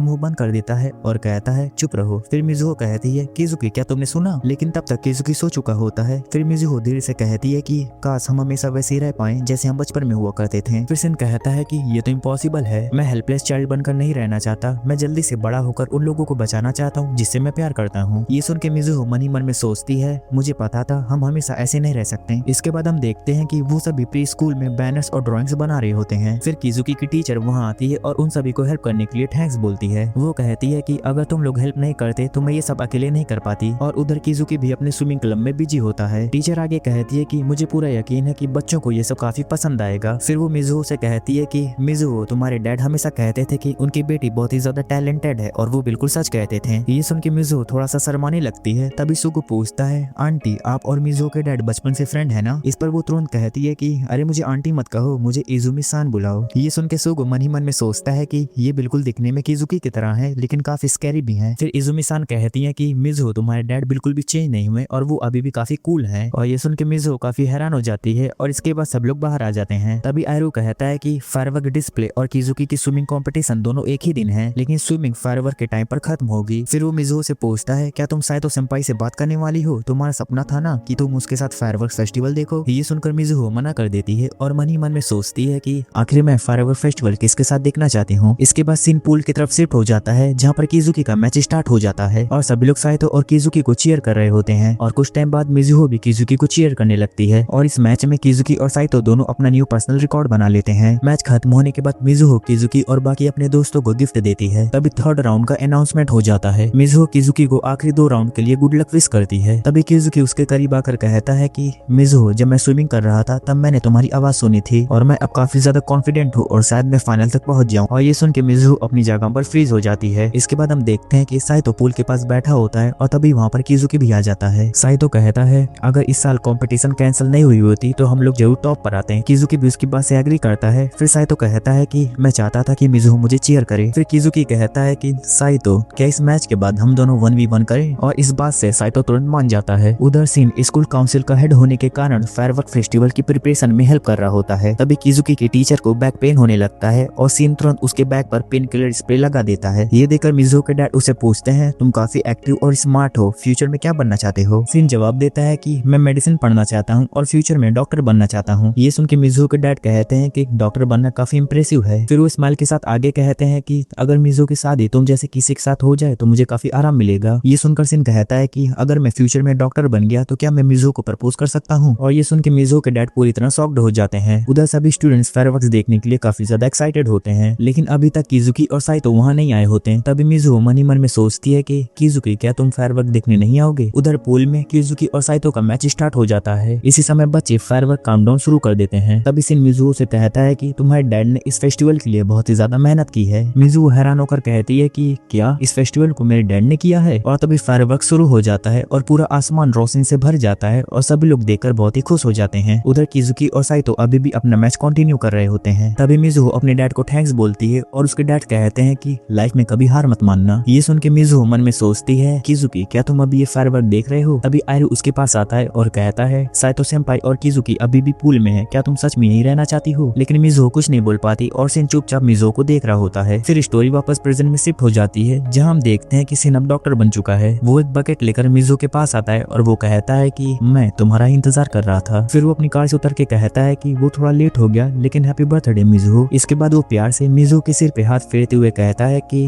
तुम काफी बड़ी हो गई हो, लेकिन मुझे लगता है कि तुम अभी भी अपने काम के बारे में सोच रही होगी। तभी मिजुहो कहती है कि तुम पहले अपना कार पार्क कर लो, उसके बाद हम चाय पीने चलेंगे। और सिन मिजुहो को बकेट देकर कुछ कहना चाहता होता है। तभी मिजुहो कहती है कि सिन क्या तुम्हें पता है कि कोहामा में इस वीकेंड फायरवर्क डिस्प्ले होने वाला है और उस दिन से हमारी लाइफ में बहुत सारी चीजें बदल गई थी। इतने में ही सिन का एक कॉल आ जाता है और वो मिजुहो को सॉरी बोलते हुए कहता है कि उन्हें अपनी मीटिंग रिशेड्यूल करनी होगी। मिजुहो स्माइल के साथ कहती है कि तुम जा सकते हो, तुम्हें देखकर मैं काफी खुश हूँ। इसके बाद सिन वहाँ से चला जाता है, लेकिन कार में रखे बकेट को देखकर वो खुद से कहता है, मैं अभी भी नहीं बदला हूँ, मैं हमेशा से तुम्हारा पीछा ही करता आया हूँ। इसके बाद सिन फ्लैशबैक में शिफ्ट हो जाता है। फ्लैशबैक में आयरू मिजुहो से पूछता है, क्या तुम यहीं रहना चाहती हो? मिजुहो फिर कुछ सोचती है और अचानक से दौड़ने लगती है। सिन उसे देख के हैरान हो जाता है, जबकि आयरू और सुगो खुश हो जाते हैं कि फाइनली मिजुहो ने कोई स्टेप लिया। रास्ते में मिजुहो को साइतो मिल जाता है और वो उसे पूछता है क्या वो उसे मिलने आई है। इस पर मिजुहो कुछ नहीं बोल पाती, तो वो स्माइल के साथ पूछता है, क्या तुम किजुकी से मिलने आई हो? इस बार मिजुहो हाँ में सिर हिला देती है। साइतो कहता है कि वो थोड़ा लेट हो गया है, लेकिन उस दिन किजुकी को मोटिवेट करने के लिए वो मिजुहो को थैंक यू बोलता है और वो जाते जाते बताता है कि किजुकी कंपटीशन जीत गया है। ये सुनकर मिजुहो तुरंत स्विमिंग पूल की तरफ दौड़ पड़ती है। वो देखती है कि किजुकी पूल में लेटा हुआ है और वो बिना सोचे पानी में जंप कर देती है। किजुकी हैरानी से पूछता है, तुम यहाँ पर क्या कर रही हो? मिजुहो थोड़ी उदास होकर कहती है कि तुम क्यों नहीं आए, मैं तुम्हारे साथ फायरवर्क्स देखना चाहती थी। तभी फिर से फायरवर्क्स स्टार्ट हो जाता है और दोनों साथ में उन्हें देखने लगते हैं। मिजुहो मन ही मन में सोचती है कि चाहे 10 साल बाद हो या 20 साल बाद, मैं इस मोमेंट को कभी नहीं भूलूंगी। दोनों पूरी तरह भीग चुके होते हैं और किजुकी मिजुहो के बाल ड्राई करते हुए कहता है कि उसे कोल्ड लग जाएगी। मिजुहो भी उसका सिर पोंछते हुए कहती है कि तुम भी तो पूरे भीग गए हो। फिर किजुकी धीरे से मिजुहो को टाइट पकड़कर पूछता है, मिजुहो तुम मेरे साथ फायरवर्क्स क्यों देखना चाहती थी? मिजुहो कुछ नहीं बोल पाती, लेकिन वो दोनों बहुत ही ज्यादा क्लोज आ जाते हैं। ऐसा लगता है कि वो दोनों अभी किस कर लेंगे, लेकिन तभी उनके फ्रेंड्स उन्हें ढूंढते हुए वहाँ पहुंच जाते हैं, इसलिए दोनों जल्दी से पास के एक रूम में छुप जाते हैं। किजुकी मिजुहो को साइलेंट रहने का सिग्नल देता है। दूसरी तरफ आयरू कहता है कि शायद वो लोग घर चले गए होंगे और सब वहाँ से जाने लगते हैं, लेकिन उसी समय सिन को उनके जूते दिखाई देते हैं। इसके बाद अगले दिन का सीन दिखाया जाता है, जहाँ सभी लोग मिजुहो के घर पर होते हैं। आयरू किजुकी के साथ अपने सोशल मीडिया के लिए एक फोटो ले लेता है और तुरंत उसके पोस्ट पे बहुत सारे लाइक्स आ जाते हैं। सिन मजाक में कहता है कि तुम तो सच में एक फेमस इन्फ्लुएंसर हो। फिर आयरू मिजुहो का फोटो लेने लगता है, लेकिन उसका सीरियस एक्सप्रेशन देख के सुगो और आयरू दोनों हंसने लगते हैं। मिजुहो गुस्से में कहती है कि मेरे रूम में ये फोटो शूट क्यों चल रहा है? आयरू कहता है कि इतना ज्यादा गुस्सा मत करो और वो उसकी और भी ज्यादा फोटोज लेने लगता है। तभी मिजुहो एक बैनर दिखाकर कहती है कि उसके पास इसके लिए टाइम नहीं है, क्योंकि अगले 20 दिनों में उसका मांगा कंपटीशन है। अगर तुम लोग इतनी ज्यादा फ्री हो तो जाओ मेरे लिए इरेजर और पेन लेकर आओ। तभी किजुकी मिजुहो का मांगा देखने लगता है और वो मजाक में कहता है कि तो तुम मुझे किस करना चाहती थी, है ना? ये सुनकर उसे पिछली रात की बात याद आ जाती है और वो जल्दी से अपना मांगा वापस लेने की कोशिश करती है। इसके बाद मिजुहो फिर से अपनी मांगा पर वर्क करने लगती है, लेकिन सुगो और आयरू उसे परेशान करना बंद नहीं करते। अब रात हो जाती है और मिजुहो अपना काम कर रही होती है और तभी वहाँ सुगो आ जाता है। मिजुहो डरते हुए कहती है कि अरे तुमने तो मुझे डरा दिया, क्या तुम यहाँ पर कुछ भूल गए थे? तभी सुगो उसे पेन और इरेजर दे देता है और मिजुहो हैरानी से पूछती है, क्या तुम सच में ये ले आए? सुगो स्माइल के साथ कहता है, हाँ तुमने तो कहा था ना अगर हम फ्री हो तो इरेजर और पेन ले आए। इस पर मिजुहो कहती है, अरे मैंने तो ऐसे ही बोल दिया था, लेकिन इसके लिए थैंक यू। तभी सुगो पूछता है कि क्या उसे किसी और चीज में हेल्प चाहिए? फिर मिजुहो उसे कुछ पेपर्स दे देती है और कहती है कि इन्हें इरेज करने में उसकी मदद कर दो। तभी सुगो के पास एक मैसेज आता है और वो तुरंत घबरा जाता है और कहता है कि एक मुसीबत आ गई। उसे तुरंत घर जाना होगा क्योंकि उसका बड़ा भाई घर आ रहा है। अब नेक्स्ट सीन में हम देखते हैं कि किजुकी और सिन सुगु के रूम को अरेंज करने में उसकी मदद कर रहे होते हैं। सुगु परेशान होकर कहता है कि वो तो गया, उसका बड़ा भाई अचानक से क्यों आ रहा है। सिन उससे कहता है अब रोना बंद भी करो, इसलिए हम तुम्हारी मदद कर रहे हैं। तभी किजुकी को वहाँ एक एडल्ट मैगजीन दिखती है और वो उसे देखने लगता है। सिन तुरंत उसे डस्टबिन में फेंकते हुए कहता है कि थैंक गॉड हमने यहाँ मिजुहो को नहीं बुलाया। इस पर सुगु जल्दी से कहता है कि उसकी तरफ ऐसे मत देखो, वो मैगजीन्स उसके भाई की हैं। इसके बाद सीन शिफ्ट होता है जहाँ आयरू एक ट्रायल रूम के बाहर खड़ा होता है। तभी कुछ लड़कियां उसे पहचान लेती हैं और कहती हैं ये तो वही फेमस इन्फ्लुएंसर है। तभी मिजुहो एक ड्रेस पहनकर ट्रायल रूम से बाहर आती है और आयरू बस उसे देखता ही रह जाता है। मिजुहो कहती है देखो मैंने कहा था ना ये आउटफिट मुझ पर अच्छा नहीं लगेगा, लेकिन आयरू स्माइल करता है और कहता है कि मिजुहो तुम बहुत ही ज्यादा क्यूट लग रही हो। ये सुन के मिजुहो हैरान हो जाती है और उसकी तरफ देखने लगती है। दूसरी तरफ सुगु को अपने स्कूल की एल्बम मिल जाती है। वो उसे देखकर कहता है कि इससे उसकी ओल्ड मेमोरीज ताजा हो गई। वो बताता है कि उस समय उसने नाओमी को किस किया था। सिन उसे तुरंत काम पर ध्यान देने के लिए कहता है। इस पर सुगु मजाक में पूछता है कि क्या उसे उससे जेलसी हो रही है। सिन जवाब देता है कि वो सिर्फ उसी लड़की को किस करेगा जिससे वो सच्चा प्यार करता होगा। ये सुन के किजुकी भी कहता है कि हाँ वो भी ऐसा ही करेगा। फिर सुगु कहता है कि तुम लोग असली रोमांस नहीं समझते, असली रोमांस तो वन साइडेड लव में होता है। वो कहता है कि अगर कोई लड़की जिसे तुम पसंद करते हो और वो लड़की किसी और को पसंद करती है तो तुम्हें उसका गुड फ्रेंड बन के रहना चाहिए, और जब उसे उसका प्यार नहीं मिलेगा तब वो खुद तुम्हारे पास आ जाएगी। लेकिन उस दिन तक वो कहता है कि वो कई लड़कियों से प्यार करता रहेगा। ये सुनकर सिन उसे बकवास बंद करके और रूम साफ करने के लिए कहता है। दूसरी तरफ वही लड़कियां आपस में बात कर रही होती हैं कि मिजुहो आयरू के साथ क्यों है, वो उसके लायक भी नहीं है। आयरू उनकी बातें सुन लेता है और वो उनके पास जाकर कहता है कि वो बहुत क्यूट है ना, वो मेरी गर्लफ्रेंड है, लेकिन इस बात को सीक्रेट रखना। और ये सुन के वो लड़कियां काफी खुश हो जाती हैं क्योंकि आयरू ने उनसे बात की थी। बाद में आयरू किजुकी की फोटो देखते हुए कहता है कि उसने मिजुहो को गर्लफ्रेंड क्यों कहा और वो किजुकी से माफी मांगता है। इधर सुगु की बुक से मिजुहो की चाइल्डहुड फोटो गिर जाती है। तभी किजुकी उससे पूछता है कि क्या उसे कभी सच्चा प्यार हुआ है। सुगु फोटो वापस रखते हुए कहता है कि उसे तो ओल्डर वुमेन पसंद आती हैं। इसके बाद मिजुहो आयरू को शॉपिंग में हेल्प करने के लिए थैंक यू बोलती है। आयरू पूछता है कि उस दिन उसने फायरवर्क्स किसके साथ देखा था, साइतो सेंपाई या किजुकी के साथ। तब मिजुहो उसे पूरी बात बता देती है। फिर आयरू पूछता है कि क्या उसे अपनी ट्रू फीलिंग समझ आ गई। मिजुहो कहती है कि शायद, लेकिन इससे क्या फर्क पड़ता है। आयरू कहता है कि अगर वो उस लड़की के पास गया जिसे वो प्यार करता है तो उनका करंट रिलेशनशिप खराब हो जाएगी, इसलिए वो बस उसका फ्रेंड बनकर उसका ख्याल रखना चाहता है। ये सुन के मिजुहो हैरान हो जाती है और उसे किजुकी की याद आने लगती है। वो अपने मन में सोचती है कि अगर वो किजुकी के साथ सिर्फ फ्रेंड बनकर रहे तो क्या वो हमेशा के लिए रह पाएगी। इसके बाद सब लोग मिजुहो के घर पे मस्ती कर रहे होते हैं। तभी मिजुहो सुगु से कहती है कि क्या वो उसके लिए कोला ला सकता है। सुगु नीचे कोला लेने के लिए जाता है और वहीं पर मिजुहो की बचपन की फोटो देखता है। फिर वो कहता है कि अभी के लिए वो उसका एक अच्छा दोस्त ही बन के रहेगा। अब नेक्स्ट सीन में हम देखते हैं कि फ्यूचर की मिजुहो चांद देकर कहती है कि मिजुहो क्या तुम्हें अभी भी कोई रिग्रेट नहीं है, और यहीं से सीन फिर से पास्ट में शिफ्ट हो जाता है। अब हम देखते हैं कि मिजुहो आयरू के घर में होती है और आयरू उसके बाल काट रहा होता है, लेकिन उसका हाथ काम पर होता है, इसलिए मिजुहो भी काफी डर रही होती है। तभी आयरू की मॉम मिजुहो से पूछती है कि क्या तुम एल खाओगी या स्टीक। इस पर मिजुहो कहती है कि दोनों सुनने में काफी अच्छे लग रहे हैं। तभी सुगु कहता है कि लेकिन पिछली रात तुमने कहा था कि मेरे डैड के हाथ का पिज्जा सबसे बेस्ट है। इस पर मिजुहो इस्माइल के साथ कहती है कि जो भी खाना हम साथ में बैठकर खाते हैं वही बेस्ट होता है। और यहीं पर हमें पता चलता है कि मिजुहो के डैड बिजनेस ट्रिप पर गए हुए हैं, इसलिए मिजुहो डिनर करने के लिए आयरू के घर पे आई हुई है। फिर जब मिजुहो घर जा रही होती है तो वो अपने डैड को कॉल करके कहती है कि आज उसने डिनर आयरू के घर पे किया था। इस पर उसके डैड कहते हैं कि मैं अगले वीक वापस आ जाऊंगा, इसके बाद हम तुम्हारी मॉम के ग्रीव पर जाएंगे। ये सुन के मिजुहो कॉल कट कर देती है। तभी वहाँ किजुकी आ जाता है और मिजुहो उससे पूछती कि क्या तुम्हारा स्विमिंग क्लब ओवर हो गया। वो कहता है हाँ। फिर वो पूछता है कि कल तुम डिनर के लिए किसके घर जा रही हो। इस पर मिजुहो कहती है कि सिन के घर। ये सुनकर किजुकी पूछता है तुम मेरे घर क्यों नहीं आना चाहती। तभी मिजुहो को आयरू की बात याद आ जाती है, जहाँ आयरू कहता है कि मैं जिसे पसंद करता हूँ मैं उसका हमेशा दोस्त बन के रहूंगा ताकि मैं हमेशा उसके साथ रह सकूं। यानी मिजुहो भी हमेशा किजुकी के साथ रहने के लिए उसका दोस्त बनकर रहना चाहती है। और तभी वहाँ पर सिन अपने डॉग के साथ आ जाता है। मिजुहो डॉग को देखकर कहती है कि सिन सिन। तभी सिन पूछता है कि कल तुम कितने बजे आओगी। मिजुहो कहती है 6 बजे। इसके बाद सिन वहाँ से चला जाता है और किजुकी अपने मन में सोचता है कि मिजुहो सिन के घर जा सकती है तो मेरे घर क्यों नहीं आ सकती। फिर सिन शिफ्ट होता है अपचिका। मिजुहो से कहती है कि तुम सबके घर जा सकती हो, लेकिन किजुकी के घर जाना तुम्हारे लिए इतना ज्यादा मुश्किल क्यों हो रहा है। इस पर मिजुहो कहती है कि हाँ मुश्किल है। तब चिका कहती है कि तुम सच में एक नंबर की जोकर हो, तुम अपनी फीलिंग्स छुपाकर उसकी बस दोस्त बन के रहना चाहती हो। और इस पर मिजुहो हाँ कह देती है। फिर हम देखते हैं कि डिनर के टाइम मिजुहो काफी धीरे धीरे खाना खा रही होती है। तब सिन की मॉम पूछती है क्या तुम्हें खाना पसंद नहीं आया। इस पर मिजुहो जल्दी जल्दी खाना खाकर कहती है कि नहीं नहीं ये तो बहुत ही ज्यादा टेस्टी है, और फिर वो और भी ज्यादा खाना मांगने लगती है। सिन की मॉम कहती है कि तुम घर में अकेली रहती हो तो तुम्हें काफी ज्यादा अकेला फील होता होगा, और अगर तुम चाहो तो यहाँ पर रुक सकती हो। तभी सिन का छोटा भाई कहता है कि तुम यहीं पर रुक जाओ और एक दिन मैं तुमसे शादी कर लूंगा और हमेशा हम साथ रह पाएंगे। ये सुन के मिजुहो कहती है कि मैं होमवर्क कंप्लीट करके यहाँ से चली जाऊंगी। और तभी सिन का डॉग मिजुहो पर पानी गिरा देता है और सिन का छोटा भाई कहता है कि सिन ने तो पानी गिरा दिया। इस पर सिन कहता है कि उसका नाम सिन सिन है, सिन नहीं। फिर वो मिजुहो से पूछते हैं कि तुमने इसका नाम इतना कंफ्यूजिंग क्यों रखा है। मिजुहो कहती है कि क्योंकि ये सिन का डॉग है। फिर वो डॉग के साथ खेलने लगती है और कहती है कि सिन तुम बहुत ही ज्यादा क्यूट हो। इस पर सिन कहता है कि उसे सिन बुलाना बंद करो। फिर जब सिन अपने रूम में जाता है तो वो देखता है कि मिजुहो ने उसकी जैकेट पहन रखी है। मिजुहो स्माइल के साथ कहती है कि देखो ये मुझ पर कितनी ज्यादा क्यूट लग रही है। सिन थोड़ा इरिटेट होकर कहता है कि मेरे रूम में बिना परमिशन के मत आया करो और उसकी जैकेट का चेन बंद करते हुए कहता है कि ये तुम्हें सूट नहीं कर रही। फिर वो उसे घर जाने के लिए कहता है, लेकिन मिजुहो कहती है कि लेकिन तुमने तो कहा था कि तुम होमवर्क में मेरी हेल्प करोगे। इस पर सिन कहता है कि मैं अभी कन्वीनियंस स्टोर जा रहा हूँ। फिर वो बाहर निकलता है और बाहर उसे किजुकी मिल जाता है जो रनिंग कर रहा होता है। सिन उससे पूछता है कि क्या तुम अपने फ्री टाइम में हमेशा रनिंग करते रहते हो। किजुकी कहता है हाँ, इससे मेरा स्टेमिना बढ़ता है। फिर सिन वहाँ से जाने लगता है। तभी किजुकी पूछता है क्या मिजुहो घर चली गई। सिन कहता है नहीं, वो आज रात यहीं पर रुकेगी। और ये सुन के किजुकी थोड़ा निराश हो जाता है। दूसरी तरफ सिन याद करता है कि जब भी मिजुहो उसके साथ होती थी तो वो उस पर ध्यान भी नहीं देता था और फिर किजुकी वहाँ जाता था और मिजुहो उसके साथ चली जाती थी और सिन हमेशा अकेले रह जाता था। ये सब याद करके सिन सोचता है कि मैं अब तक थोड़ा सा भी मैच्योर नहीं हुआ। फिर जब वो घर वापस आता है तो वो देखता है कि मिजुहो सो चुकी है। वो उसे कंबल उड़ाने के लिए जाता है और तभी मिजुहो नींद में कहती है कि सिन तुम हमेशा मेरे दोस्त रहोगे है ना। और ये सुनकर सिन हैरान रह जाता है। अब अगली सुबह जब मिजुहो की आँख खुलती है तो वो देखती है कि सिन उसके बगल में ही सोया है। तब मिजुहो पूछती है कि क्या मैं कल रात यहीं पर सो गई थी। इस पर सिन कहता है कि मैंने तो कल रात तुम्हें घर जाने के लिए कहा भी था। फिर सिन अपना टी शर्ट खोलते हुए कहता है कि मैं गिव अप करता हूँ, चलो अब हम दोस्त की तरह रहना बंद कर देते हैं। अगर हम एक दूसरे के बगल सो सकते हैं तो क्या तुम्हें लगता है कि हम सच में एक दोस्त बनकर रह सकते हैं, और तुम मेरे बारे में क्या सोचती हो। और ये कहते हुए वो उसके करीब आने लगता है। तभी मिजुहो जल्दी से उसे माफी मांगते हुए कहती है कि ये बस तभी होता है जब मैं तुम्हारे साथ होती हूँ। मैं तुम पर पूरी तरह डिपेंड हो जाती हूँ और मुझे तुमसे होमवर्क की हेल्प नहीं मांगनी चाहिए थी और मेरी वजह से तुम्हारी भी पढ़ाई डिस्टर्ब होती है और मैं ऐसा फिर कभी नहीं करूंगी, प्लीज मुझसे नफरत मत करना। ये सुनकर सिन हल्का सांसता है और वो कहता है कि अगर मैं चाहूँ भी तो मैं तुमसे नफरत नहीं कर सकता। फिर वो आगे कहता है कि जाने से पहले ब्रेकफास्ट कर लेना और वो शॉवर लेने के लिए बाथरूम में चला जाता है। और वहीं पर मिजुहो को समझ नहीं आता कि अभी उसके साथ क्या हुआ। अब सीन शिफ्ट होता है। अब मिजुहो अपने डैड के साथ अपनी मॉम के ग्रिल पर जाती है और जब वो लोग घर वापस लौटते हैं तो उनके चारों दोस्त युकाटा पहनकर उनका वेट कर रहे होते हैं। फिर मिजुहो भी युकाटा पहनकर उनके साथ चली जाती है। वो सिन को उसकी जैकेट देने के लिए थैंक्स बोलती है और किजुकी उन्हें दूर से देख रहा होता है। तभी आयरो कहता है कि मिजुहो मुझे पता ही नहीं था कि तुम्हारे पास युकाटा भी है। इसके बाद सब लोग समुद्र के किनारे पहुंच जाते हैं। तभी किजुकी का ड्रेस का बेल्ट थोड़ा ढीला हो जाता है तो मिजुको उसे ठीक कर देती है और सिन ये सब दूर से देख रहा होता है। तभी मिजुहो हंसते हुए कहती है कि तुम बचपन से ही ऐसे ही हो, तुम हमेशा अपने बैग की चेन भी ऐसे ही खुली छोड़ देते थे। तभी किजुकी उसका हाथ पकड़ लेता है और कहता है मिजुहो मैं ये सब जानबूझकर करता था, क्या तुमने कभी नोटिस नहीं किया, मैं चाहता था कि तुम हमेशा मुझे ही देखो, इसलिए मैं अपनी चेन हमेशा खुली छोड़ देता था। और ये सुनकर मिजुहो हैरान रह जाती है और उसके सभी दोस्त उन्हें देखने लगते हैं। फिर किजुकी आगे कहता है कि मुझे पता है कि तुम फायरवर्क्स मेरे साथ ही देखना चाहती थी और डिनर के लिए तुम मेरे घर क्यों नहीं आई, मैं सब जानता हूँ। ऐसा इसलिए क्योंकि तुम मुझे पसंद करती हो। ये सुन के मिजुहो फिर से कुछ नहीं बोल पाती और तभी सुगो उन्हें आवाज देता है। इसके बाद सब लोग कॉन्फेशन गेम खेलने लगते हैं। तभी सुगो कहता है कि मैंने आज तक किसी को नहीं बताया कि मेरे कॉलर के पीछे एक तिल है और यही मुझे सेक्सी और डेंजरस बनाता है। ये सुन के सबका रिएक्शन होता है मतलब कुछ भी। फिर सिन कहता है कि कल रात मिजुहो मेरे घर पर थी जिसकी वजह से मैं summer special fluffy poofy kitty show नहीं देख पाया। अब मिजुहो की बारी आती है और वो काफी ज्यादा सीरियस हो जाती है। तभी सुगो मजाक में कहता है कि मुझे पता है पहले तुम आयरो को ही देखना चाहती थी। और ये सुन के सब लोग हंसने लगते हैं, लेकिन तभी मिजुहो सीरियस एक्सप्रेशन के साथ कहती है कि ये युकाटा मेरी मॉम की है और आज मैं उनके ग्रिल पर गई थी और मैंने उन्हें अपने दोस्तों के बारे में सब कुछ बता दिया। उसने कहा था कि सिन कोल्ड है और वो हमेशा उसे पढ़ाई करने के लिए कहता रहता है। आयरो तुरंत मेरे आउटफिट को जज कर लेता है और चाहे मैं कितनी भी ज्यादा परेशान क्यों ना हूँ, सुगो हमेशा मेरे काम के बीच में आके मुझे हंसा देता है। और किजुकी वो हमेशा अपने दुनिया में रहता है और मुझे परेशान करता रहता है, लेकिन अब मेरी लाइफ काफी मस्ती से भरी हुई है और अब मैं अकेली नहीं हूँ। ये सुन के सब लोग उसके पास आ जाते हैं और आयरो कहता है कि मैं फिर से शॉपिंग में तुम्हारी मदद करूंगा। सुगो कहता है कि मैं हमेशा तुम्हारे काम के बीच में आता रहूंगा और सिन कहता है कि मुझे स्टूपिड लोग पसंद नहीं है। तभी किजुकी कहता है कि मैंने फिर से तुम्हें परेशान कर दिया, लेकिन मेरा एक सीक्रेट ये है कि मैं किसी को पसंद करता हूँ और वो है। लेकिन तभी मिजुहो उसे बीच में टोकते हुए कहती है कि चलो आइसक्रीम खाने चलते हैं और वो आइसक्रीम लेने के लिए चली जाती है, जिसकी वजह से किजुकी अपनी बात पूरी नहीं कर पाता। तभी सुगो उसे कहता है कि तुम बिना वार्निंग दिए इतना ज्यादा सीरियस नहीं हो सकते। फिर आयरो कहता है कि मैं भी कुछ कहना चाहता हूँ, एक्चुअली मिडिल स्कूल में मैंने भी मिजुहो को कॉन्फेस किया था। और ये सुन के सब लोग हैरान हो जाते हैं और वहीं दूसरी तरफ मिजुहो को बार बार किजुकी की बात याद आ रही होती है और जब वो पेमेंट करने आती है तो उसे याद आता है कि उसने अपना वॉलेट वहीं छोड़ दिया है। और तभी यहाँ पर एंट्री होती है एक नए कैरेक्टर की जिसका नाम तोगो होता है और वो सुगो का बड़ा भाई होता है और वो आता है और वो मिजुहो का पेमेंट कर देता है और मिजुहो उसे देखकर सरप्राइज हो जाती है। तब तोगो पूछता है कि क्या तुम्हें सुगो ने नहीं बताया कि मैं वापस आ रहा हूँ। मिजुहो कहती है कि नहीं। तब तोगो उसके गाल पर हाथ रखते हुए कहता है कि मिजुहो तुम पहले से काफी ज्यादा क्यूट हो गई हो। हम नेक्स्ट सीन में फ्यूचर मिजुहो को देखते हैं और उसे मिलने के लिए उनके पुराने एडिटर वेटर आए होते हैं। वो कहते हैं कि हम सेम बिल्डिंग में काम करते हैं लेकिन हमारा डिपार्टमेंट अलग है और बिजी होने की वजह से हम मिल भी नहीं पाते। फिर मिजुओ पूछती है कि क्या आपका अभी ब्रेक टाइम है। वो कहते हैं हाँ। फिर वो पूछते हैं तुम्हारा मांगा कैंसिल हो गया है ना। इस पर मिजुओ कहती है हाँ, और कावागाची की भी चीजें सही नहीं चल रही है। तब उसके एडिटर कहते हैं कि तुम ज्यादा टेंशन मत लो, तुम हाई स्कूल से काफी ज्यादा मेहनती हो, सब कुछ ठीक हो जाएगा। इस पर मिजुओ कहती है कि मैं पूरी कोशिश करूंगी ताकि कावागाची गिव अप ना करे। और इससे मुझे अपने पुराने दिनों की याद आ गई। अब जाकर मुझे एहसास हुआ कि मेरी लाइफ यंग दिनों में काफी ज्यादा इंटरेस्टिंग थी। और यहीं से सीन फिर पास्ट में शिफ्ट हो जाता है। अब स्टोरी वहीं से कंटिन्यू होती है जब आयरू अपने मिडिल स्कूल के कॉन्फ्रेशन के बारे में बताता है। तब किजुकी पूछता है फिर मिजुहो ने क्या कहा था, लेकिन आयरू आंसर देने के बजाय उन पर पानी उछाल देता है और कहता है वो तो बस पास्ट था यार, छोड़ो उन सबको। उधर तोगो मिजुहो से कहता है कि तुम अभी तक उन्हीं लोगों के साथ घूम रही हो, कितनी ज्यादा बेवकूफ हो तुम। इस पर मिजुहो कहती है कि मैं बेवकूफ नहीं हूँ, और क्या तुम्हारा समर ब्रेक चल रहा है। वो कहता है हाँ, लेकिन मिजुहो मुझे यकीन नहीं हो रहा कि तुम पुराने दिनों से काफी ज्यादा क्यूट हो गई हो। क्या तुम्हारा कोई बॉयफ्रेंड है। जिसमें मिजुहो नाम से हिला देती है। फिर तोगो पूछता है क्या कोई ऐसा इंसान है जिसे तुम पसंद करती हो। ये सुन के मिजुहो को किजुकी की याद आ जाती है, लेकिन वो कुछ भी नहीं कहती। तब तोगो कहता है कि पहले तो तुम कहा करती थी कि तुम मुझे पसंद करती हो। इस पर मिजुहो कहती है कि ऐसा कुछ भी नहीं है, और वो सोच में पड़ जाती है। तभी तोगो उसका हाथ पकड़ के कहता है वो कौन है जिसके बारे में तुम अभी सोच रही हो, तुम मुझे सब कुछ बता सकती हो। तभी सुगो वहां आकर मिजुहो को उसे दूर कर देता है, और वो कहता है कि तुम बस मिजुहो के फर्स्ट क्रश थे, इसलिए तुम उससे दूर रहो। फिर बाकी दोस्त भी वहां जाते हैं, और तभी तोगो सुगो से कहता है कि तुम काफी ज्यादा कूल लग रहे हो और हमेशा तरह एनर्जेटिक भी। अब जाते जाते तोगो कहता है कि मिजुहो तुम्हारे बाल काफी अच्छे लग रहे हैं। इस पर मिजुहो कहती है कि इसे बनाने में आयरू ने मेरी हेल्प की थी। ये सुनकर आयरू मजाक में कहता है कि मेरी कॉन्फेशन की बात सुन के और अब मिजुहो के फर्स्ट क्रश तोगो को देखकर किजुकी के दिमाग में तो शॉर्ट सर्किट हो रहा होगा। तभी सुगो फिर से तोगो को मिजुहो से दूर कर देता है, और वो कहता है कि मुझे पता ही नहीं था कि स्टोर में मिजुहो तुमसे मिल जाएगी, वरना मैं उसे अकेला जाने नहीं देता। और यहाँ से सीन वापस प्रेजेंट में शिफ्ट हो जाता है, जहाँ मिजुहो को सुगो का चश्मा काफी कूल लगता है। वो उसे पहनकर पढ़ने की कोशिश करती है, लेकिन फिर वो कहती है कि मैं इसे पढ़ नहीं पा रही हूँ। तब सिन कहता है कि अरे बेवकूफ, चश्मा पहनने से तुम पढ़ना नहीं सीख जाओगी। तभी सुगो कहता है कि मिजुहो मुझसे शादी कर लो, लेकिन मिजुहो तुरंत कहती है कि कभी नहीं। सुगो पूछता है क्यों नहीं, तो फिर तुम किससे शादी करना चाहती हो। मिजुहो कहती है तोगो से, और ये सुन के सभी लोग हैरान हो जाते हैं और उसे देखने लगते हैं। तब तोगो कहता है कि मुझे जोकर पसंद नहीं, लेकिन अगर तुम बड़ी हो जाओगे तो मैं इसके बारे में सोचूंगा। और ये सुन के सुगो का तो पूरी तरह पोपट हो जाता है। अब नेक्स्ट सीन में हम देखते हैं कि सुगो अपने टीचर से बात कर रहा होता है, लेकिन वो उसकी बात नहीं सुन रही होती, बस पियानो बजाई जा रही होती है। तब सुगो कहता है कि सिराई चैन, क्या आप सुन भी रही हैं। तब सिराई पूछती है तुम यहाँ पर लंच टाइम में क्यों आए हो। सुगो कहता है मैं आपसे बस बात करना चाहता हूँ। तब वो कहती है तुम मुझे सेंसी कहकर बुलाओ। तब सुगो कहता है कि मैंने आपको स्टेशन पर देखा था, कि आपके साथ वाला आदमी आपका बॉयफ्रेंड था। इस पर वो कहती है कि मैं इसका आंसर देना जरूरी नहीं समझती। तब सुगो कहता है कि मैं आपके बारे में और भी ज्यादा जानना चाहता हूँ। तब वो कहती है कि सुगो मैं एक एडल्ट और टीचर हूँ, और मुझे तुम में जरा सा भी इंटरेस्ट नहीं है। और इतना कहकर वो वहाँ से चली जाती है। तब सुगो कहता है कि आपने सोचा होगा कि इससे मेरी फीलिंग्स हर्ट हो जाएगी, लेकिन मुझे वन साइडेड लव करने की आदत हो चुकी है। फिर हम देखते हैं कि मिजुहो क्लास में सो रही होती है। तब किजुकी पूछता है क्या तुम्हारी तबीयत ठीक है। फिर सिन कहता है कि तुम जरूर रात भर जाकर अपने मांगा स्क्रिप्ट पर काम कर रही होगी, और अप्लाई करने से पहले तुम्हें रिजल्ट की टेंशन हो रही है। फिर वो उसके बालों से एक कागज का टुकड़ा निकालते हुए कहता है कि तुम बहुत ही ज्यादा हार्ड वर्क कर रही हो, और जिसकी वजह से तुम्हारा चेहरा पूरा ज़ॉम्बी जैसा लग रहा है। तभी क्लास में टीचर आ जाते हैं और कहते हैं कि मुझे एक अनाउंसमेंट करनी है। फिर वो उन्हें एक नए टीचर से इंट्रोड्यूस करवाते हैं, और ये और कोई नहीं बल्कि तोगो होता है। फिर वो अपना इंट्रोडक्शन देता है और कहता है कि वो आज से इसी क्लास में पढ़ाएगा और साथ में पी क्लास भी लेगा। उसे वहां पर देखकर सब लोग काफी ज्यादा सरप्राइज हो जाते हैं। फिर नेक्स्ट सीन में वो सबको बास्केटबॉल खेलना सिखा रहा होता है, और वो काफी ज्यादा अच्छा खेल रहा होता है, इसलिए सारी गर्ल्स उसे चीयर करने लगती हैं। तभी सिन कहता है कि मुझे पता था कि वो टीचर बनने की ट्रेनिंग कर रहा है, लेकिन मुझे ये बात पता नहीं था कि वो हमारे स्कूल में पढ़ाने आ जाएगा। फिर सुगो कहता है कि वो काफी ज्यादा शो ऑफ कर रहा है। उसी समय आयरू भी वहां आ जाता है, और तभी अचानक एक बॉल आके मिजुहो को लग जाती है। तो तोगो उसे उठाते हुए कहता है कि अगर तुम थक गई हो तो तुम थोड़ी देर रेस्ट कर लो। फिर सीन चेंज होता है। अब मिजुहो अपनी मांगा की मैन्युस्क्रिप्ट पोस्ट करने जा रही होती है, लेकिन रास्ते में ही वो काफी ज्यादा थक जाती है और कहती है कि मैं अब और नहीं कर सकती। तभी सुगो कहता है कि पोस्ट ऑफिस जल्दी बंद होने वाला है, इसलिए हमें जल्दी करनी होगी, और वो उसका बैग ले लेता है। फिर आयरू उसका हाथ पकड़ के उससे चलने के लिए कहता है, और आखिरकार वो लोग टाइम पर पहुंच जाते हैं, और मिजुहो अपनी मैन्युस्क्रिप्ट फाइनली पोस्ट कर देती है। इसके बाद हम देखते हैं कि सीन स्टाफ रूम में बजट ड्राफ्ट सबमिट करने जाता है, लेकिन वहाँ तोगो उसे डिस्टर्ब करने लगता है, लेकिन फिर भी सीन कोई रिएक्शन नहीं देता। तब तोगो कहता है कि तुम बहुत ही ज्यादा कोल्ड हो। तभी टीचर्स कहते हैं कि इस बजट को अगले टर्म के लिए मूव कर दो, क्योंकि इस बार स्कूल फेस्टिवल सेलिब्रेट नहीं किया जाएगा। और हम देखते हैं कि ये सुन के सीन खुश नहीं दिखाई देता। इसके बाद सुगो और आयरू मिजुहो को उसके घर छोड़ने जाते हैं। घर पहुंचते ही मिजुहो अपने रूम में जाके लेट जाती है, और वो याद करने लगती है कि जब भी वो अपनी मॉम को याद करके सैड हो जाती थी, तब उसके चारों दोस्त उसके पास आ जाते थे और उसके साथ खेलने लगते थे, जिससे उसका मूड काफी ज्यादा ठीक हो जाता था। फिर वो पूछती है कि जब भी मैं सैड होती हूँ तो तुम लोग मेरे पास क्यों आ जाते हो। और ये कहते हुए वो रोने लगती है और तभी सुगो उसे रोने के लिए मना करता है। इसके बाद किजुकी मिजू के पास आकर पूछता है कि क्या तुमने टाइम पर मैन्युस्क्रिप्ट सबमिट कर दी, लेकिन बाकी तीनों उसे शांत रहने के लिए कहते हैं क्योंकि वो अब तक सो चुकी होती है। फिर सिन कहता है कि उसने टाइम पर मैन्युस्क्रिप्ट सबमिट कर दी थी। इसके बाद सुगो कहता है कि उसे स्कूल खत्म होने तक इरेजर ड्यूटी करनी पड़ी और आयरो कहता है कि उसे हमेशा मिजू के लिए सामान खरीदना पड़ता था, जिसकी वजह से उसकी स्टोर स्टाफ से फ्रेंडशिप भी हो गई थी और उसने अपने लिए पॉइंट कार्ड्स भी बनवा लिया। उधर किजुकी चुपचाप मिजू को सोते हुए देख रहा होता है। तभी मिजू के डैड उन सब के लिए डोनट्स लेकर आते हैं, लेकिन वो देखते हैं कि सब लोग तब तक सो चुके होते हैं और वो कहते हैं कि क्या तुम लोग अभी तक बच्चे ही हो, लेकिन फिर वो बाद में कहते हैं कि तुम सबको थैंक यू। फिर अगले दिन सिन और किजुकी सर्फिंग कर रहे होते हैं, जबकि तोगो सुगु से जबरदस्ती मैसेज करवा रहा होता है। तभी सुगु आयरू से हेल्प मांगता है, लेकिन वो भी मना कर देता है। फिर तोगो पूछता है कि क्या मिजू नहीं आने वाली। इस पर आयरू कहता है कि उसने उसे लगभग 20 बार कॉल किया था, शायद वो अभी भी सो रही होगी। फिर तोगो कहता है कि मैं मिजू को अपनी सर्फिंग स्किल दिखाना चाहता हूँ, और सच कहूँ तो मैं ये देखकर काफी ज्यादा सरप्राइज हो गया कि वो कितनी ज्यादा क्यूट हो गई है। क्या ऐसा इसलिए है क्योंकि वो तुम में से किसी एक को डेट कर रही है। ये सुन के सुगो कहता है कि तुम क्या बोल रहे हो। फिर तोगो कहता है कि क्या तुम्हें फर्क नहीं पड़ता कि वो किसे डेट करती है, तुम लोग उसके लिए नाइस बनने का गेम खेलते रहो और तब तक मेरे जैसा कोई आकर उसे ले जाएगा। और ये सुनकर सभी उसे ही देखने लगते हैं। हम नेक्स्ट सीन में फ्यूचर मिजुओ को देखते हैं जो कुछ सामान लेने के लिए अपने घर आती है और वो अपने डैड को कॉल करके कहती है कि अगले वीकेंड में आपसे मिलने जरूर आऊंगी। तभी उसकी नजर अलमारी पर रखे एक बॉक्स पर पड़ती है जिस पर लिखा होता है इम्पोर्टेंट स्टफ। जब मिजो उसे खोलती है तो अंदर उसे अपने मांगा ड्राइंग्स और अपने दोस्तों की पिक्चर्स मिलती हैं। उन्हें देखते उसे किजुकी की याद आ जाती है और वो थोड़ी उदासी के साथ धीरे से कहती है कि तुमने तो कहा था कि तुम मेरे फर्स्ट और लास्ट बॉयफ्रेंड रहोगे, तो अब तुम मेरे साथ क्यों नहीं हो। यहीं से सीन फिर पास्ट में शिफ्ट हो जाता है। अब हम देखते हैं कि मिजू अपने दोस्तों पर नाराज होकर कहती है कि मुझे यकीन नहीं हो रहा कि तुम लोग मेरे बिना ही बीच पर चले गए। इस पर आयरू कहता है कि तुम्हें तो सो रही थी। मिजू जवाब देती है कि लेकिन मुझे भी तुम लोगों के साथ हैंग आउट करना था। तभी वहाँ तोगो आता है और वो इस्माइल के साथ कहता है कि कल मैं तुम्हें कहीं घुमाने ले जाऊंगा। ये सुनकर मिजू काफी खुश हो जाती है और तभी किजुकी पूछता है क्या ये डेट है। तभी सिन याद दिलाता है कि कल तोगो का क्लब भी है, क्या वो उसे स्किप करेगा। फिर तोगो सिन से पूछता है क्या वो उसके साथ चल सकता है, लेकिन सिन को स्टूडेंट काउंसिल का काम होता है और उधर आयरो का भी फोटो शूट होता है, इसलिए सब लोग सुगो से कहते हैं कि वो उनके साथ चला जाए। लेकिन सुगो थोड़ा एटीट्यूड में कहता है कि मैं क्यों जाऊं, तुम लोग मेरे भाई को भूल जाओ। तब कोई उससे पूछता है कि क्या तुम्हें फर्क नहीं पड़ता अगर तोगो और मिजो साथ हों। सुगो शांत होकर कहता है कि नहीं, उन्हें जो करना है वो करने दो। अगले दिन तोगो मिजो को लेने आता है और मिजो आगे वाली सीट पर बैठने जा रही होती है, लेकिन तभी वहाँ सुगो आ जाता है और उसका हाथ पकड़ लेता है और वो उसे पीछे बैठा कर कहता है कि आज पूरा दिन तू मेरे साथ बैक सीट पर बैठोगी। ये देखकर तोगो हैरान हो जाता है और वो कहता है कि सुगो तुम यहाँ पर क्या कर रहे हो, मैं तो मिजो के साथ अकेले दिन बिताने वाला था। सुगो जवाब देता है कि सबने मुझे तुम लोगों के साथ जाने के लिए कहा है। इसके बाद तीनों लोग घूमने लगते हैं और मिजो को काफी मजा आता है, लेकिन तभी तोगो मिजो के कंधे पर हाथ रख देता है तो सुगो तुरंत बीच में आके उन्हें अलग कर देता है। फिर जब मिजो के चेहरे पे खाना लग जाता है और तोगो उसे साफ करने जाता है तो सुगो बीच में फिर से आ जाता है और अपने हैंकरचीफ से उसका चेहरा साफ कर देता है। इसके बाद वो लोग एक्वेरियम में जाते हैं और वहाँ अलग अलग एनिमल्स को देख के मिजो काफी ज्यादा खुश हो जाती है। तभी कुछ लड़कियां तोगो से उनके साथ फोटो लेने के लिए पूछती हैं और वो मान जाता है। ये देखकर मिजो हंसकर कहती है कि तोगो से यही उम्मीद थी। थोड़ी देर बाद कुछ लड़कियां सुगो से भी उसके पिक्चर्स लेने के लिए कहती हैं और वो भी मान जाता है। उन्हें देखकर मिजो फिर से कहती है कि दोनों भाई बिल्कुल एक जैसे हैं। उसके बाद सुगो लड़कियों से फ्लर्ट करने लगता है। तभी मिजो कहती है कि किजुकी ने कहा था कि तुम्हें बड़ी उम्र की लड़कियां पसंद हैं, शायद वो सही था। इस पर सुगो कहता है कि मैं तो बस अपने चाइल्डहुड फ्रेंड के प्यार में नहीं गिरना चाहता, वो बिल्कुल भी एक्साइटिंग नहीं होगा। ये सुन के मिजो थोड़ा हर्ट होकर कहती है कि क्या तुम मेरे बारे में बात कर रहे हो, ये काफी रूड है। इसके बाद मिजो को एक कीचेन बहुत ही ज्यादा पसंद आती है तो वो उसे एक किजुकी के लिए खरीद लेती है। ये देखकर सुगो हैरान रह जाता है क्योंकि मिजो अभी भी किजुकी के बारे में सोच रही होती है। फिर सीन शिफ्ट होता है सिन के क्लासरूम में, जहाँ सिन अनाउंस करता है कि स्कूल फेस्टिवल कैंसिल हो गया है और ये सुन के सभी स्टूडेंट्स काफी ज्यादा दुखी हो जाते हैं और कहते हैं कि इस वायरस की वजह से हर इवेंट कैंसिल हो जा रहा है। तभी एक लड़की आकर बताती है कि टी सेरेमनी क्लब और ड्रामा क्लब स्टूडेंट काउंसिल के पास प्रोटेस्ट करने आए हैं और वो चाहते हैं कि इस साल फेस्टिवल जरूर सेलिब्रेट किया जाए। ये सुनकर सिन निराश होकर कहता है कि मुझे टीचर्स को कन्विंस करना था लेकिन मैं वो भी नहीं कर पाया। इसके बाद आयरू का फोटो शूट दिखाया जाता है और उसकी पिक्चर्स काफी ज्यादा अच्छी आती हैं। अब ब्रेक के दौरान आयरू की नजर एक लड़के पर पड़ती है और उसे देखकर वो काफी ज्यादा चौंक जाता है और उस लड़के का नाम होता है तोया। फिर हमें पास्ट का सीन दिखाया जाता है जहाँ सिन पुलिस से बचकर भाग रहा होता है और तभी तोया उसे बचाता है और वो कहता है कि तुम हम लोगों से बिल्कुल अलग दुनिया में रहते हो और तुम्हें ये सब करने की बिल्कुल भी जरूरत नहीं है, तुम अपने फ्रेंड्स के पास लौट जाओ। अब वापस प्रेजेंट में आयरू कहता है कि मुझे नहीं लगा था कि मैं इसे यहाँ पर देखूंगा। उधर मिजो आइसक्रीम लेने के लिए चली जाती है और तभी तोगो सुगो से कहता है कि तुम्हारे फ्रेंड्स ने मुझ पर नजर रखने के लिए हमारे साथ तुम्हें भेजा है, इसका मतलब है कि वो तुम्हें अपना लव कॉम्पिटिटर भी नहीं मानते। फिर वो इस्माइल के साथ पूछता है क्या तुम्हें इससे कोई परेशानी नहीं होती। इस पर सुगो कहता है कि उसे इससे बिल्कुल भी फर्क नहीं पड़ता क्योंकि मिजो बस उसकी चाइल्डहुड फ्रेंड है है। तभी मिजो आइसक्रीम लेकर वापस आ रही होती है। अचानक तेजी से एक बाइसिकल उसकी तरफ आने लगती है। तोगो उसे बचाने के लिए उठता है, लेकिन उससे पहले सोगो दौड़कर मिजो को खींच लेता है और उसे बचा लेता है। फिर सोगो नोटिस करता है कि मिजो की सूलिस खुली हुई है और वो जोकर उसे बांधने लगता है। उसी समय उसे तोगो की कही हुई बात याद आती है और वो उसे कुछ कहने वाला होता है, लेकिन आखिर में वो चुप ही रह जाता है। कुछ समय बाद कार में बैठकर मिजो उसी की चैन को देख रही होती है। तभी सोगो उसे कहता है कि मुझे पता है कि तुम चाहती थी कि किजुकी भी हमारे साथ आए। ये सुन के मिजो हैरानी से पूछती है, तुम्हें कैसे पता? सोगो हल्की सी स्माइल के साथ कहता है कि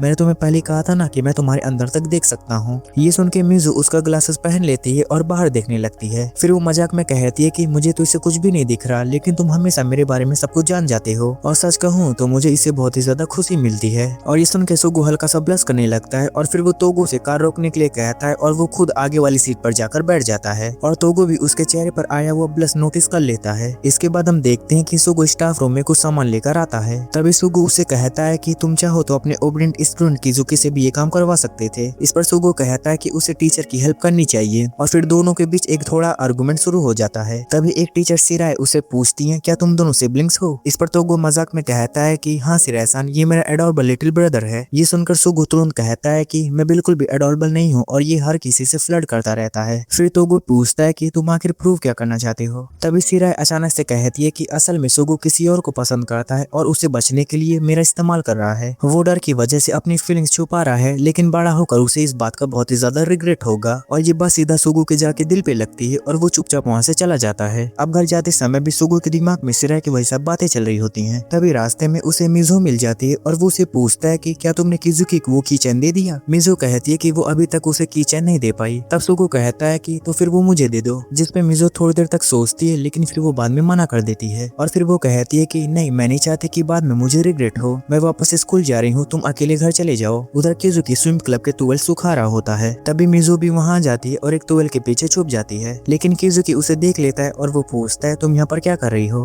तब मिजो टॉवेल के पीछे से ही वो कीचेन आगे बढ़ाते हुए कहती है कि मैं ये तुम्हें देना चाहती थी। तभी किजुकी जल्दी से टॉवेल हटा देता है। मिजो जल्दी से कीचेन देकर भागने लगती है, लेकिन किजुकी पीछे से उसका हाथ पकड़ लेता है और दूर खड़ा सोगो ये सब देख रहा होता है और वो अपने मन ही मन में कहता है कि मुझे कभी भी इसका रिग्रेट नहीं होगा, क्योंकि मुझे वन साइडेड लव की आदत हो चुकी है। और फिर वो चुपचाप वहाँ से चला जाता है। उधर किजुकी स्माइल के साथ कहता है कि मुझे बहुत ही ज्यादा खुशी है कि तुम तोगो के साथ जाने के बावजूद मेरे बारे में सोच रही थी। क्या तुम हमेशा मेरे बारे में ऐसे ही सोचती रहती हो? ये सुनकर मिजो उसे दूर करते हुए कहती है कि तुम हमेशा इतने ज्यादा कॉन्फिडेंट कैसे रहते हो? हमारे बीच जो भी है उसे डिस्ट्रॉय करना बहुत ही ज्यादा स्कैरी है, लेकिन बाद में रिग्रेट करना उसे और भी ज्यादा स्कैरी है। तब किजुकी धीरे से कहता है कि मुझे डर है कि कहीं तुम्हें कोई मुझसे छीन न ले, लेकिन मैंने डिसाइड कर लिया है कि मैं तुम्हारा फर्स्ट और लास्ट बॉयफ्रेंड बनूंगा। और यहीं से सीन फिर से फ्यूचर में शिफ्ट हो जाता है। मिजो याद करते हुए कहती है कि उसने अपनी सीधी नजर हमेशा मुझ पर रखी और मुझे कभी कहीं जाने नहीं दिया। फिर हम देखते हैं कि मिजो डिनर करने के लिए सुगु के घर पे आई होती है। सुगु उसे देखकर कहता है कि तुम काफी लेट हो, डिनर ऑलरेडी तैयार हो चुका है। अब खाने के दौरान मिजो बताती है कि वो हाल ही में सिन से मिली थी। ये सुनकर सुगु कहता है कि अगर तुमने पहले बताया होता तो हम उससे भी मिल सकते थे। इस पर मिजो कहती है कि सिन काफी ज्यादा बिजी लग रहा था। इसके बाद वो खाना टेस्ट करती है और वो तुरंत कहती है कि ये बहुत ही ज्यादा डिलीशियस है। तभी हमें पता चलता है कि सुगु अब एक रेस्टोरेंट ओनर और एक प्रोफेशनल शेफ बन चुका है। ये सुन के मिजो हैरानी से कहती है कि मुझे अभी तक यकीन नहीं हो रहा कि तुमने प्रोफेशनल शेफ बनने के लिए कॉलेज से ड्रॉप आउट ले लिया था। इस पर सुगु स्माइल के साथ कहता है कि हम कभी भी नहीं जान सकते कि हमारी लाइफ में आगे क्या होने वाला है। फिर मिजो उसे आरू का बर्थडे विश दिखाती है और बताती है कि वो अभी लंदन में है। फिर वो इमोशनल होकर कहती है कि लगता है सब लोग अपनी लाइफ में आगे बढ़ रहे हैं। अब पता नहीं वो समय कब आएगा जब हम सब एक साथ होंगे। और यहीं से सिन फिर से पास्ट में शिफ्ट हो जाता है। हम देखते हैं कि सिन खड़ा होता है और तभी उसके पास एक लड़की आती है जिसका नाम होता है अकियामा। वो कहती है कि वायरस की वजह से स्कूल फेस्टिवल कैंसिल होना बहुत ही ज्यादा अनफॉर्चुनेट है, लेकिन अब स्टूडेंट्स धीरे धीरे समझने लगे हैं। उधर सुगु और आरू मिजो की बैनर लगाने में हेल्प कर रहे होते हैं। तभी चिका वहाँ आती है और उनसे अपने बैनर लगाने में हेल्प मांगती है और फिर वो दोनों उसके साथ चले जाते हैं। अब मिजो अकेली वहीं खड़ी होती है और एक कार्ड को ध्यान से देख रही होती है। तभी वहाँ सीन आ जाता है और वो पूछता है कि तुम इसका क्या करने वाली हो? मिजो बताती है कि वो लोग कार्ड एग्जीबिशन करने वाले थे, लेकिन फेस्टिवल कैंसिल हो जाने के कारण अब ये पॉसिबल नहीं है, इसलिए वो इन कार्ड्स को फेंकने वाली है। तभी सिन उसके हाथ से वो कार्ड्स ले लेता है और वो कहता है कि तो फिर ये कार्ड्स मैं ले लेता हूँ। ये सुनकर मिजो कहती है कि लेकिन लास्ट ईयर तुमने कहा था कि इन बेकार कार्ड्स को कौन ही लेगा, और साथ ही साथ तुमने मेरा मजाक भी उड़ाया था। तब सिन कार्ड देखते हुए कहता है कि क्या इस कार्ड में फेरी कैट है? मिजो समझाते हुए कहती है कि नहीं, ये एक हाई स्कूल गर्ल है जो बार बार कैट थंडर यूज करने की वजह से दूसरी दुनिया में रिकार्नेट हो गई थी और अब वो एक बहुत ही ज्यादा पावरफुल मैजिशियन फ्रेंड बन चुकी है। सिन को कुछ भी समझ नहीं आता, लेकिन फिर भी वो स्माइल के साथ कहता है मुझे कहानी तो समझ नहीं आई, लेकिन ये कैरेक्टर बहुत ही ज्यादा क्यूट है। इसके बाद मिजू बाकी बॉक्सेस पैक करने लगती है। वो थोड़ी उदास होती है क्योंकि फेस्टिवल कैंसिल होने की वजह से उसे अपने कार्ड शो करने का मौका ही नहीं मिला। तभी सिन उसके चेहरे का बाल हटाता है और मिजू हैरानी से उसकी तरफ देखने लगती है। सिन तुरंत कहता है अरे वो तुम्हारे फेस पर आ रहे थे, और वो अपना हाथ पीछे कर लेता है। फिर मिजू स्माइल के साथ कहती है सिन चलो इस मोमेंट को हमेशा के लिए सेव करते हैं। 18 सितंबर शाम 5:20 मैं और तुम इस क्लासरूम में, और ये कार्ड्स हमें हमेशा उस दिन की याद दिलाएगा। सिन भी स्माइल के साथ कहता है हाँ, और तब मिजू आगे कहती है कि मुझे खुशी है कि कम से कम हमने एक मेमोरी तो बना ली, काश हम और भी ज्यादा मेमोरीज बना सकते हैं, लेकिन फेस्टिवल कैंसिल होने के कारण अब ये पॉसिबल नहीं है। अब सीन शिफ्ट होता है। हम देखते हैं कि प्रिंसिपल तोगो के उसके काम के लिए अप्रिसिएशन करती हैं, लेकिन जाने से पहले तोगो पूछता है क्या फेस्टिवल सच में कैंसिल हो गया। प्रिंसिपल जवाब देती है हाँ, हमने अपनी तरफ से बहुत ही ज्यादा डिबेट की, लेकिन आखिर में कुछ भी चेंज नहीं हुआ। ये सुनकर तोगो थोड़ा सीरियस होकर कहता है कि स्टूडेंट्स पहले ही वायरस की वजह से बहुत कुछ खो चुके हैं, और अगर फेस्टिवल भी कैंसिल हो गया तो उनकी स्कूल लाइफ की मेमोरीज के लिए कुछ भी नहीं बचेगा। इसके बाद तोगो अपनी स्कूल डेज को याद करने लगता है। वो सोचता है कि स्कूल में बनी ये छोटी छोटी यादें ही होती हैं जो पूरी लाइफ के लिए हमारे साथ रहती हैं। इसी बीच हम देखते हैं कि सभी स्टूडेंट्स अपने अपने क्लब रूम को खाली कर रहे होते हैं। तभी वहाँ प्रिंसिपल आ जाती है और सबके हार्डवर्क के लिए उन्हें अप्रिशिएट करती है। उसी समय सिन को मिजू की बात याद आ जाती है जिसमें उसने कहा था कि वो इस दिन की मेमोरीज बनाना चाहती है। तब सिन प्रिंसिपल से कहता है कि मैं चाहता हूँ कि स्कूल फेस्टिवल सेलिब्रेट किया जाए। आपको मेरी बात सेल्फिश लग सकती है, लेकिन ये हमारे फ्रेंड सेनपाई और बाकी लोगों के साथ मेमोरीज बनाने का आखिरी मौका है, और ये मेमोरीज हमारी पूरी लाइफ को अफेक्ट करेगी। ये सुन के मिजू भी उसका सपोर्ट करती है, और फिर धीरे धीरे चिका और बाकी लोग भी उसका सपोर्ट करते हैं। वो कहते हैं कि ये हमारा लास्ट ईयर है और हम ऐसे ग्रेजुएट नहीं होना चाहते हैं। सभी की बात सुनकर प्रिंसिपल कहती है कि स्टूडेंट्स की हेल्थ और वेलबींग की रिस्पॉन्सिबिलिटी टीचर की होती है, लेकिन हम फेस्टिवल को 2 दिन के बजाय सिर्फ एक ही दिन सेलिब्रेट करेंगे। इसे सिर्फ इसी स्कूल के स्टूडेंट्स अटेंड करेंगे और एक्टिविटीज भी लिमिटेड होंगी, और साथ ही पेरेंट्स के अप्रूवल लाना भी तुम लोगों की रिस्पॉन्सिबिलिटी होगी। कुछ कंडीशंस के साथ ही सही, लेकिन आखिरकार फेस्टिवल की परमिशन मिल जाती है, और ये सुन के सारे लोग खुशी से झूम उठते हैं। तभी आरू कहता है कि सिन तो कमाल का है, लेकिन उसने ये सब किसके लिए किया, और फिर वो स्माइल के साथ कहता है ऑब्वियसली मिजो के लिए। ये सुनकर मिजो सिन को हक करके उसे थैंक्स बोलती है, और दूर खड़ा किजुकी चुपचाप बस ये सब देख रहा होता है। फिर आखिरकार फेस्टिवल का दिन आ जाता है। तभी आकियामा सिन से कहती है कि कल्चरल फेस्टिवल के दिन से मैं तुमसे कुछ कहना चाहती थी। सिन मुझे तुम बहुत ही ज्यादा पसंद हो। लेकिन तभी किसी की आवाज उसे बुलाने लगती है, और जाने से पहले आकियामा कहती है कि तुम मुझे इसका आंसर बाद में दे सकते हो, और सिन बस हैरानी से वहीं खड़ा रह जाता है। इसके बाद क्रिप मार्केटिंग कंपटीशन शुरू होता है, और इसमें किजुकी भी पार्टिसिपेट करता है। हालांकि वो टास्क सबसे लास्ट में कंप्लीट करता है, लेकिन फिर भी सारी लड़कियां उसके पीछे पागल हो जाती हैं। कंपटीशन के बाद किजुकी अपनी बनाई हुई क्रिप लेकर मिजो को देने जाता है, लेकिन उस समय वो आयरू और सुगो से बात कर रही होती है, और उसका ध्यान किजुकी पर नहीं होता। तभी सिन किजुकी को कांग्रेचुलेट करता है, लेकिन किजुकी थोड़ा उदास होकर कहता है कि मिजो मेरी तरफ देख ही नहीं रही थी। मैंने पूरे टाइम अपना बेस्ट दिया, लेकिन वो अब भी मुझे सिर्फ एक चाइल्डहुड फ्रेंड और एक छोटे भाई की तरह देखती है। क्या फर्स्ट ईयर से अब तक कुछ भी चेंज नहीं हुआ? ये सुन के सिन थोड़ा हैरान हो जाता है, और उसे वो पल याद आता है जब फर्स्ट ईयर के सेलिब्रेशन के दौरान किजुकी ने उसे कहा था कि मुझे लगता है मैं मिजो को पसंद करता हूँ, लेकिन वो मुझे सिर्फ एक चाइल्डहुड फ्रेंड की तरह देखती है, तो मैं क्या करूँ? तब सिन ने उसे कहा था कि अगर तुम सच में उसे पसंद करते हो तो तुम अपना बेस्ट दो। इसी बीच आयरू उन्हें फोटोज लेने के लिए बुला लेता है। चिका भी उनकी फोटोज ले रही होती है, और तभी उनके बीच तोगो आ जाता है। चिका मजाक में कहती है कि ओल्ड मैन साइड हट जाओ। ये सुन के सब लोग हंसने लगते हैं, और तभी किजुकी मिजो का हाथ पकड़ लेता है, और मिजो बस हैरानी से उसकी तरफ देखती रहती है। तब किजुकी स्माइल के साथ कहता है कि ये मेरी तरफ नहीं देखने का पे बैक है। अब शाम को इवनिंग फेस्टिवल शुरू होता है। इस बार बोनफायर की जगह सभी लोग कैंडल्स जला के सेलिब्रेशन करते हैं। तभी सिन मिजो के पास जाने वाला होता है, लेकिन उससे पहले वहाँ किजुकी ऑलरेडी मौजूद होता है। अब सिन दूर खड़ा होकर बस उन्हें देखता ही रहता है। उधर किजुकी मिजो से पूछता है क्या अभी मेरा लव वन साइडेड है? इस पर मिजो कुछ नहीं कह पाती। तब किजुकी कहता है कि जब भी मैं तुम्हारे बारे में सोचता हूँ तो मुझे थोड़ा पेन होता है, लेकिन ये फीलिंग्स मुझे काफी पसंद है, अभी के लिए वन साइडेड ही रह सकता है। उधर सिन अब भी उन्हें देख रहा होता है। तभी आकियामा उसके पास आकर पूछती है तो तुमने क्या डिसाइड किया? सिन धीरे से कहता है कि मुझे कोई और पसंद है। ये सुनकर आकियामा थोड़ी उदास हो जाती है, और वो कहती है कि वन साइडेड लव से कुछ भी नहीं मिलता। फिर वो सिन को बेस्ट विशेस देकर वहाँ से चली जाती है। तभी आयरू उनकी फोटो ले लेता है, और वो कहता है सिन तुम तो काफी ज्यादा पॉपुलर हो गए हो। फिर सिन उसे फोटोज डिलीट करने को कहता है, लेकिन आयरू मना कर देता है। फिर वो मिजो और किजुकी की तरफ देखकर कहता है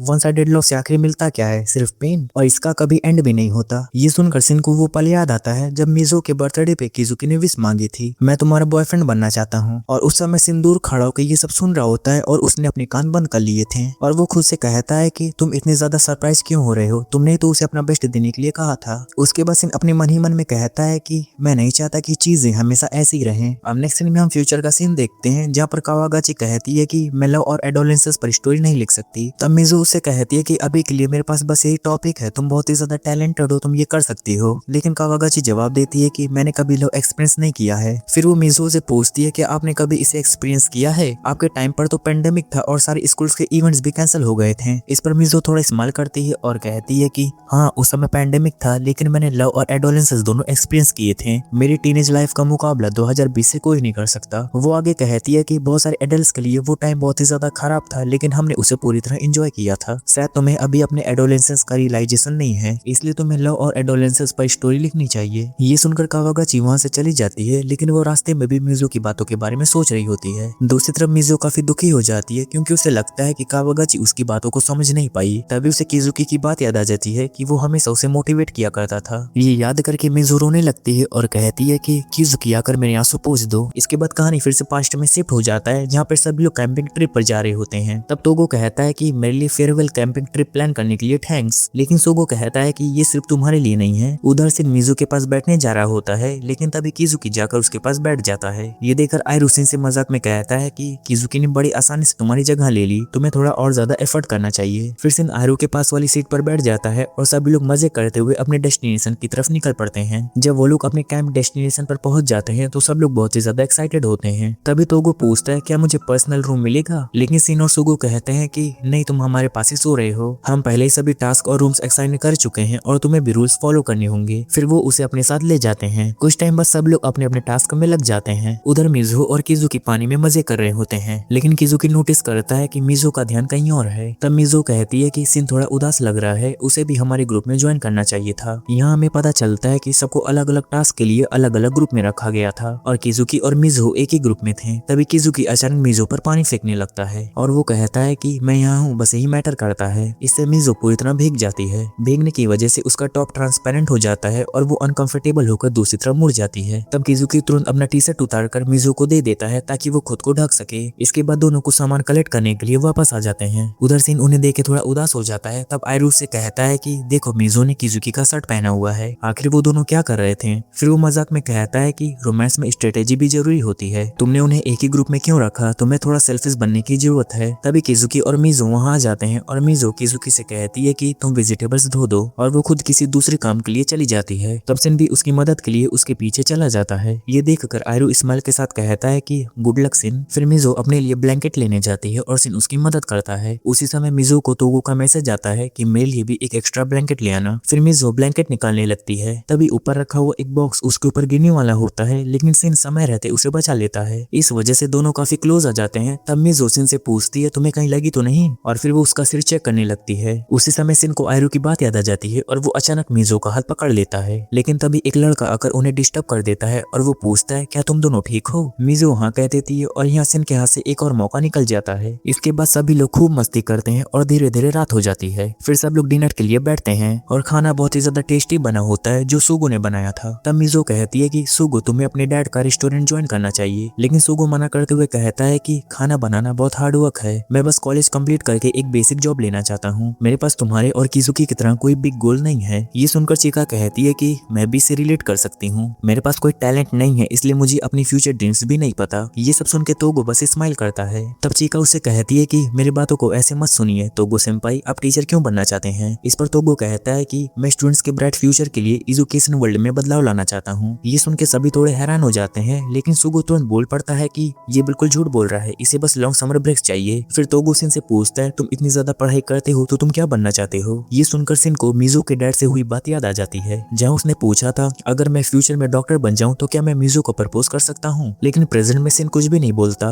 तभी सुगो उसका ड्रीम बताने वाला होता है लेकिन सिन उसे रोक देता है और कहता है फालतू बातें बंद करो। फिर सिन मिजू को देखने लगता है और ये बात किजुकी नोटिस कर लेता है। तभी मिजू सिन से पूछती है तुम्हें क्या हुआ है, लेकिन सिन कोई जवाब नहीं देता और किजुकी को उसका बिहेवियर थोड़ा अजीब लगने लगता है। फिर सभी लोग कैंप फायर के सामने बैठे होते हैं और तभी चिका काफी ज्यादा इमोशनल हो जाती है और वो कहती है कि मिजू मैं हमेशा तुम्हारी फ्रेंड बनी रहूंगी। तब मिजू उसे हक करके कहती है कि हाँ हम हमेशा फ्रेंड्स रहेंगे। ये देखकर आयरू पूछता है चिका तुम अचानक इतनी इमोशनल क्यों हो गई। तो चिका कहती है कि जंगल के बीच में इस बूम फायर को देख के मैं अपने डिजायर साफ साफ देख पा रही हूँ, इससे वहाँ का माहौल थोड़ा साइलेंट और इंटेंस हो जाता है। तब तो वो मजाक में कहता है कि तुम सबको क्या हो गया, तुम लोग एडोलेंसेस फील कर रहे हो। और गाइस मैं तुम्हें बता दूं, एडोलेंसेस का मतलब होता है वो समय जब बच्चा धीरे धीरे बड़ा होकर एडल्ट बनता है। उसके बाद तो वो सबको हक करने के लिए अपना हाथ फैला देता है, लेकिन सभी उसके पास जाने से मना कर देते हैं। अब बाद में सिन और किजुकी सॉर ले रहे होते हैं, तब किजुकी के मन में वही सीन घूम रहा होता है कि सिन किस तरह मिजो को देख रहा था। इसलिए वो सिन से मिजो के बारे में पूछने वाला होता है, लेकिन सॉर के शोर से सिन को कुछ सुनाई नहीं देता। तब किजुकी अपनी बात बदल लेता है और शैम्पू मांग लेता है। इसी बीच चिका थोड़ी परेशान होती है। सिन पूछता है क्या हुआ, तब वो बताती है कि मिजो अपना फोन कहीं भूल गई है, वो उसे ढूंढने गई थी लेकिन अभी तक वापस नहीं आई। ये सुन के सिन कहता है हम उसे ढूंढ लेंगे, और वो अपना सामान किजुकी को देकर मिजो को ढूंढने के लिए निकल जाता है। उधर किजुकी सिन का सामान उसके रूम में रखने जाता है, तभी उसे मिजो का आर्ट कार्ड मिल जाता है जिसमें लिखा होता है 18 सितंबर 2020 शाम 5 बजे विद सिन। ये देखकर किजुकी को कई पुरानी बातें याद आने लगती है। बचपन में जब मिजो और किजुकी साथ खेलते थे तो सिन वहाँ से चला जाता था। फिर बड़े होने पर जब मिजो और सिन साथ होते थे तो किजुकी के आने पर सिन वहाँ से चला जाता था। और हाई स्कूल के फर्स्ट ईयर में सिन ने उसे कहा था कि अगर तुम सच में मिजो को पसंद करते हो तो अपना बेस्ट दो। ये सब याद करके किजुकी समझ जाता है और वो अपने मन में कहता है कि सिन क्या तुम भी मिजो को पसंद करते हो, तो फिर तुमने मुझे अपना बेस्ट देने के लिए क्यों कहा। उधर सिन आखिरकार मिजो को ढूंढ लेता है और उसका फोन भी मिल जाता है, लेकिन लौटते समय अचानक बारिश शुरू हो जाती है और दोनों एक जगह रुक जाते हैं। फिर सिन अपना जैकेट देकर मिजो का सिर ढकने की कोशिश करता है, लेकिन वो मना कर देती है और आखिर में दोनों एक ही जैकेट शेयर करते हैं। तब सिन उसे पूछता है तुम अपनी लाइफ में क्या चाहती हो। मिजो जवाब देती है कि मैं चाहती हूँ कि हम सब इसी तरह हमेशा मस्ती करते रहें, मैं नहीं चाहती कि बड़े होने के बाद कुछ भी चेंज हो। ये सुनकर सिन पूछता है क्या तुम श्योर हो, तुम किजुकी के बारे में क्या सोचती हो। ये सुन के मिजो थोड़ा हैरान हो जाती है और सिन आगे कहता है कि ग्रेजुएशन के बाद हमारे रास्ते बदल जाएंगे, फिर फ्रेंड्स बने रहना थोड़ा मुश्किल हो जाएगा और सब कुछ बदल जाएगा। तभी बारिश रुक जाती है और दोनों वापस कैंप की तरफ जाने लगते हैं। वापस पहुंचने पर चिका मिजो को डांटती है तो वो सॉरी बोल देती है। फिर वो अपने रूम में चली जाती है और सिन की बातों को याद करने लगती है। तभी उसके पास किजुकी का कॉल आता है और वो पूछता है क्या तुम वापस आ गई, लेकिन मिजो कहती है मैं अपने रूम में हूँ। उसी समय उसके डोर पर नॉक होता है। वो कहती है किजुकी क्या तुम इतनी जल्दी आ भी गए, लेकिन जैसे वो दरवाजा खोलती है बाहर सिन खड़ा होता है। उसे देखकर मिजो हैरान रह जाती है। फिर सिन उसके हाथ से फोन ले लेता है और कहता है सॉरी किजुकी, और उसी पल सिन मिजो को किस कर लेता है। हम नेक्स्ट सीन में फ्यूचर का सीन देखते हैं जहाँ पे मिजो अकेली बैठकर किजुकी को याद कर रही होती है और उसे याद करते करते वो रोने लगती है। तभी अचानक उसके फोन पर एक अननोन नंबर से कॉल आता है। जब मिजो कॉल रिसीव करती है तो दूसरी तरफ आयरू होता है। आयरू पूछता है क्या तुम अभी भी काम कर रही हो। तब मिजो कहती है ओ तो तुम हो। इस पर आयरू हंसते हुए कहता है कि क्या मतलब तुम हो, तुम किसी और को वेट कर रही थी क्या। फिर वो बताता है कि मैं अभी हांगकांग में हूँ लेकिन आज रात मैं जापान वापस आ जाऊंगा, तो तुम आज रात मुझे एयरपोर्ट पर पिक कर लेना। ये सुन के मिजो शॉक हो जाती है और इसके बाद कहानी फिर से पास्ट में शिफ्ट हो जाती है जहाँ सिन मिजो को किस कर चुका होता है और मिजो पूरी तरह शॉक में फ्रीज हो जाती है। फिर सिन फोन में टाइम देकर कहता है कि 26 सितंबर रात 10:53, इस मोमेंट को हमेशा याद रखना। ये सुनकर मिजो गुस्से में और कंफ्यूजन में पूछती है तुम आखिरकार क्या रहे हो। इस पर सिन जवाब देता है कि कुछ खास नहीं, बस ऐसी मेमोरीज बनाने की कोशिश कर रहा हूँ। ये सुन के मिजो पूरी तरह शॉक हो जाती है और फिर सिन आगे कहता है कि और हाँ मैं इसके लिए सॉरी भी नहीं बोलने वाला। ये सुनकर मिजो तुरंत अपना फोन सिन के हाथ से छीन लेती है और बिना कुछ बोले अपने रूम में चली जाती है। उधर सिन जब वापस जा रहा होता है तो रास्ते में उसकी मुलाकात किजुकी से होती है। पहले दोनों कुछ टाइम तक खड़े होते हैं। फिर सिन कहता है कि मैं तुमसे नहीं हारने वाला और अब मैं तुम्हें अपना बेस्ट देने के लिए भी नहीं कहूंगा। इतना कहकर सिन वहाँ से चला जाता है और इसके बाद हमें कैंपिंग ट्रिप के बाद का सीन दिखाया जाता है जहाँ बॉयज गैंग सुबह सुबह मिजो को स्कूल के लिए बुलाने आते हैं, लेकिन मिजो तो पहले स्कूल जा चुकी होती है। तब आयरू कहता है कि वो कैंपिंग ट्रिप के बाद काफी ज्यादा वियर्ड बिहेव कर रही है, क्या कुछ हुआ है, लेकिन कोई भी इस सवाल का जवाब नहीं देता। तभी मिजो के डैड वहाँ आते हैं और लड़कों को कुछ पैसे देते हुए कहते हैं कि तो वो यहाँ से जा रहा है तो हम उसे गिफ्ट देना चाहते हैं और तुम लोगों में से कोई एक मिजो के साथ जाके गिफ्ट खरीद लेना। इसके बाद हमें मिजो दिखाई देती है जो अकेली स्कूल जा रही होती है। चलते चलते वो सोचती है कि कैंपिंग ट्रिप वाले दिन के बाद से मैं सिन की वजह से ठीक से सो भी नहीं पाई हूँ। वो उस मोमेंट को याद करके फ्रस्ट्रेटेड हो जाती है और वो कहती है कि मुझे नहीं पता कि उसके दिमाग में क्या चलता रहता है। फिर वो सोचती है कि अभी तो मैं किजुकी और सिन दोनों की शक्ल नहीं देखना चाहती। इसी बीच स्कूल में स्टूडेंट्स तोगो को बहुत सारे गिफ्ट देते हैं क्योंकि तोगो जल्दी स्कूल छोड़ के जा रहा होता है और ये देख के सभी लोग थोड़ा सा इमोशनल हो जाते हैं। उधर बॉयज गैंग भी दूर से ये सब देख रही होती है। फिर आयरू अपने फोन में तोगो के गिफ्ट के लिए एक टाई दिखाता है, लेकिन सोगो मजाक में कहता है कि उसे बस 20 ग्रीन बेल पेपर्स दे दो। इस पर आयरू कहता है कि ये थोड़ा सा ज्यादा वियर्ड नहीं हो जाएगा। तभी किजुकी कहता है कि कल मैं मिजो के साथ गिफ्ट खरीदने जाऊंगा, लेकिन सिन तुरंत बोल पड़ता है नहीं मैं जाऊंगा। और वो आगे ये भी कहता है कि कल तुम्हारा स्विम क्लब है, आयरू का मैगजीन फोटो शूट है और सुगो को इसमें इंटरेस्ट नहीं है। तब किजुकी कहता है कि लेकिन तुमने तो कहा था कि तुम्हें स्टूडेंट काउंसिल के साथ स्कूल फेस्टिवल रिव्यू करना है। इस पर सिन डॉक्यूमेंट्स दिखाते हुए कहता है कि ये काम हमने लंच ब्रेक में खत्म कर दिया था। ये सुनकर किजुकी का चेहरा उतर जाता है और फिर सिन पैसे लेकर वहाँ से चला जाता है। तब किजुकी जमीन पर बैठ जाता है और वो कहता कहता है कि मैं सिन से किसी भी चीज में नहीं जी सकता एक्सेप्ट स्विमिंग। अब दूसरी तरफ हम देखते हैं कि तोगो सर्फिंग करके लौट रहा होता है। तभी वो मिजो को देखता है जो अकेली बैठकर सिन के मैसेजेस को देख रही होती है। तब तोगो पूछता है आज तुम अपने दोस्तों के साथ हैंग आउट नहीं कर रही? इस पर मिजो कहती है कि क्या आपको अभी बाकी टीचर्स के साथ नहीं होना चाहिए था?